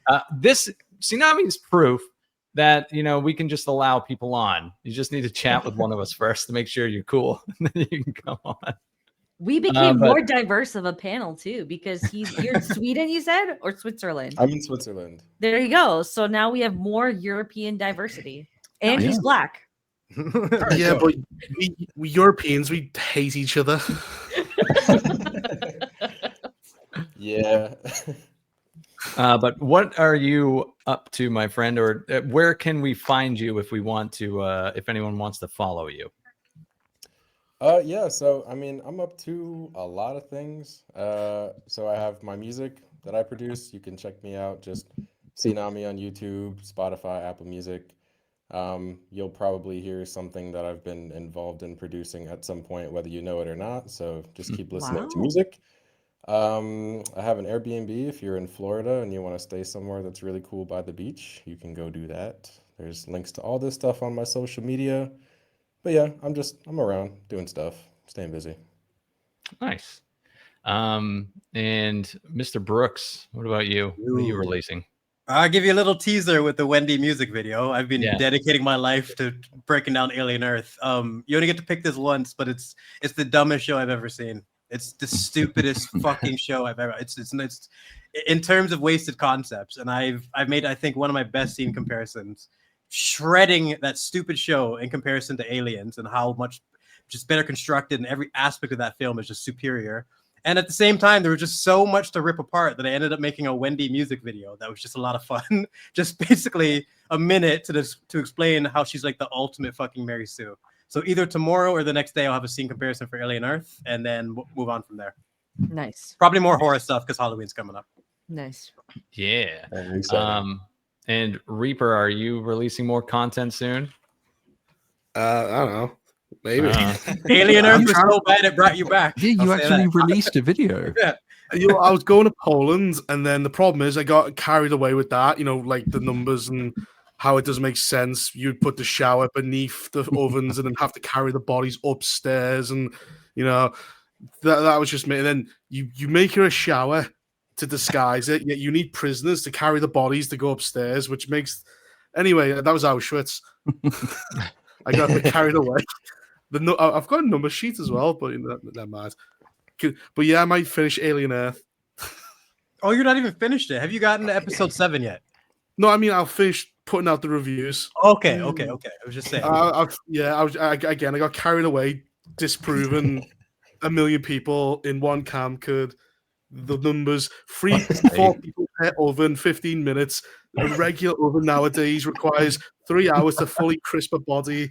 The bones don't fit in the ash pit. You don't dump them in a nearby river. No, I don't believe it. There is at least one person in chat who takes you deadly seriously when you say all of this, by the way. So I'm like joking, though. Reaper was walking around Auschwitz with an erection the entire time. There was loads of Cynic Jews who couldn't ask all the questions I wanted to ask. Apparently, the wooden door in the in the showers are filled like metal. So apparently that's why everyone's saying the wooden doors. I went, oh, okay. Do they still all do the bones perfectly? I'm like, Do they? Because I went in 2008 on Sorry, a family vacation. Do they still do the actual tours of the showers where they're like simulate it a little bit? Yeah. Nice. They put you through a mock, yeah, death gassing. It's not gas because they got to still preserve it, but like they'll try and give you like a full reenactment of what it might have been like to be in that gas chamber. Yeah. They didn't do that when I was there. They just told people not to use their phones, and so everybody did. It was just like, oh, well, I can't really see anything because like all these people are waving their phones around like it's a Taylor Swift concert, which was great fun. Now I'm glad I went when I did because no one was carrying phones like that in 2008. Well, I got on a tour about 50 Hasidic Jews. I mean, like there was fucking like an army of them. So I couldn't quite ask the questions. I'm going, excuse me, that doesn't make sense. Be socially awkward. Yeah. There's a plot hole here. When you're not busy denying the Holocaust, you are occasionally making Alien Earth videos. Is the impression I get. Jackson, well, I don't have your second super chat anymore. I'm sorry. You're gonna have to just type it back, and I'll see it. And you don't have to send another super chat. Just type what you said again, and I'll pull it up. Yeah. Sorry, go ahead. I'm just saying the Khmer Rouge have the bones, and Auschwitz doesn't. Why? I know you've made. I haven't checked out your video yet, but what's your overall thoughts on the series so far with Alien Earth? Hello, me or Reaper? Yeah, Reaper. I thought the fucking podcast. Stuck on Auschwitz, man. I thought you were talking to someone else. Oh, that was awful. Terrible. I said I'll again. I also plan to try and go to like China and figure out did Mao actually kill 80 million people during the famine? That's my. Go to Tiananmen Square and say like, where are the bones of all the students who were killed? This doesn't seem to make very much sense. Go to Turkey. Are you sure the Armenians didn't ask for it? Please start traveling around to all of these tragic locations and filming a series. Where you just documentary travel series. Reaper disproves war crimes. Yes, I'm standing in front of the mass grave going, I don't believe this. I don't believe this at all. Every thumbnail is just you doing a skeptical face. And Tucker Carlson will unironically have you on as well, so you'll get really famous. You'll be on Piers Morgan. You'll be on that Netflix series. I forget what it's called. Jegson had sent in a super chat that I accidentally skipped. Sorry about that. He said a short round mutt team up to save their indie would be a great movie. I don't think that would perform well at the box office because Harrison Ford isn't a lead. That's why. You can still stick him in all the posters. Yeah, that's true. Advertise and bait and switch. Yeah, that's true. Just make the budget $50 million instead of $300 million. That's right. That would help. True. You could do the Argyle thing where you just have Henry like all in the marketing, and he's in it for like 5 minutes or some shit. Not even like 5 minutes is generous. Yeah, I know. That was one of the worst bait and switches I think I've ever seen, for sure. Yeah. Oh yeah. Tragic. Vex, what are you up to? Are you releasing any content? I've just been busy, man. So yeah, I just have so many scripts in the works. I don't know. Maybe we'll see what happens. I'm in Florida right now, so. Oh, good. Nice. Yeah. At least you're in the U.S. Not in Canada. I got detained at the border actually on my way down. Doesn't sound fun at all. Like, because they scan your passport when you cross in, and the guy was just like looking at me and looking at me. I'm just like, is something wrong? She's like, the system has flagged you, but like, I don't know what it is. I'm just like, can you tell me what? He's just like, I can't. Genuinely, I don't even know what it is. So, drive to the detention area. Your YouTube channel. So no, honestly, with the amount of things I say about the Jews online, that might have been it. But so they send me over to like the detainment area. They take my keys and everything, and they start searching my truck. And I'm sitting there for like an hour and a half.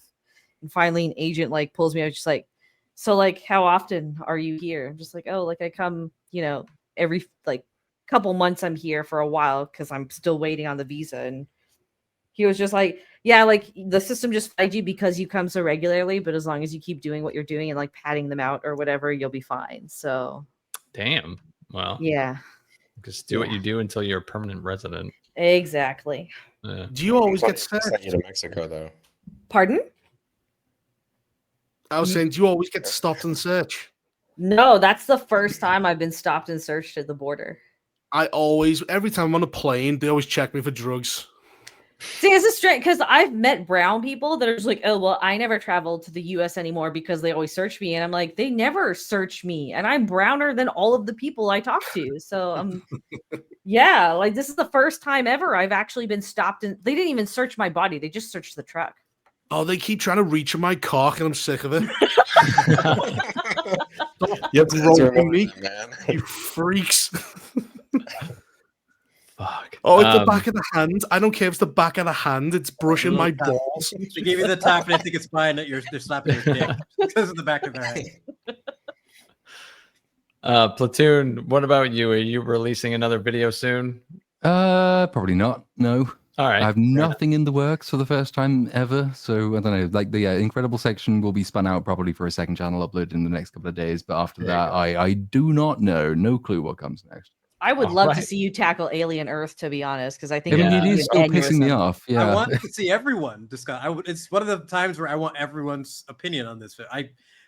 Wendy is like the ultimate Mary Sue. I fucking hate that chick after going through everything I went through with that script. She's like as retarded as Wanda and crazy as Daenerys. Yeah, she's up there with like Daenerys and Wanda and all the like some of the most ridiculous character assassinations I've ever seen. She is one of the worst characters, one of the most annoying fucking characters Disney's ever made. I fucking can't stand that chick. Damn. She talks to an alien like Wendy Doolittle, like she's fucking. And it's fucking retarded, man. From bodying the alien with her bare hands to controlling them to becoming a complete psychopath within 5 minutes because of nothing. And it's all based on stupid actions from the characters. Not even the Rings of Power kept that up. As long How as funny is it when that ginger girl is ripping the guy's cheek out or throat, and then the guy zaps it, and she's going, "What did you do?" What'd you do? No, even before that, hold back. The fucking hissing, the cat face she made. Of all the things that happened in all 8 episodes, that might be the most confusing. What the fuck was that? Why'd she hiss at the fucking guards before the xenomorph killed them all? And then her and Wendy didn't even have a scene together. There was no relationship for Wendy to go, what did you do? It makes absolutely no sense, like everything else in the show. It's trash. I still want a season 2, though. Give me more. Yeah, I might review this. More Wendy, more Riri. Those two, like, love it. All right, well, that'll do for this week's episode of BSUP, but it does continue on After Dark. The link is in the description for that. Wait, what are you doing? I don't ever tell anyway. I always keep it a secret, and then it just kind of goes in your recommended, and you watch it or you don't. I really don't give a fuck. Do or don't. Whatever. So, real quick, Platoon, Wonder Girl 108 wants to know if that's a definitive no on the Fantastic Four review. Oh shit! Yeah, sorry. I thought I forgot to answer the actual question that was posed because we were too busy accusing Cynic of being a shill. It probably is a definitive no. Yeah, I sort of made a commitment to do one or the other of the big superhero movies this year, rather than try and do both. And Superman, there just was more to say because like Marvel movie is bad. Number 5004 was not quite as interesting. So probably definitively no. Yeah. And are we rating to After Dark? I always forget if this. Oh happens. shit! I You forgot. should probably set. Hold on. Definitely something you're on top of. Right on top. It's the one thing you have to do, Platoon. I always Come forget on. every time it comes up, and it is every week. You'd think it would be routine by now, but it isn't. on. So into settings, content, and then to It can't be. live, and fuck off, whatever you are. How do I do this again? I'll remember eventually. Talk amongst yourself. Swear to Is God, that- it's gonna rate in. Yes, it is. Is anyone watching Maybe. Chad Powers, by the way? I haven't started that yet. Don't know what that is. The Glenn No. Powell series about the footballer who changes his identity to try and get back into the league, and it's like based on a true story. Let me look this up.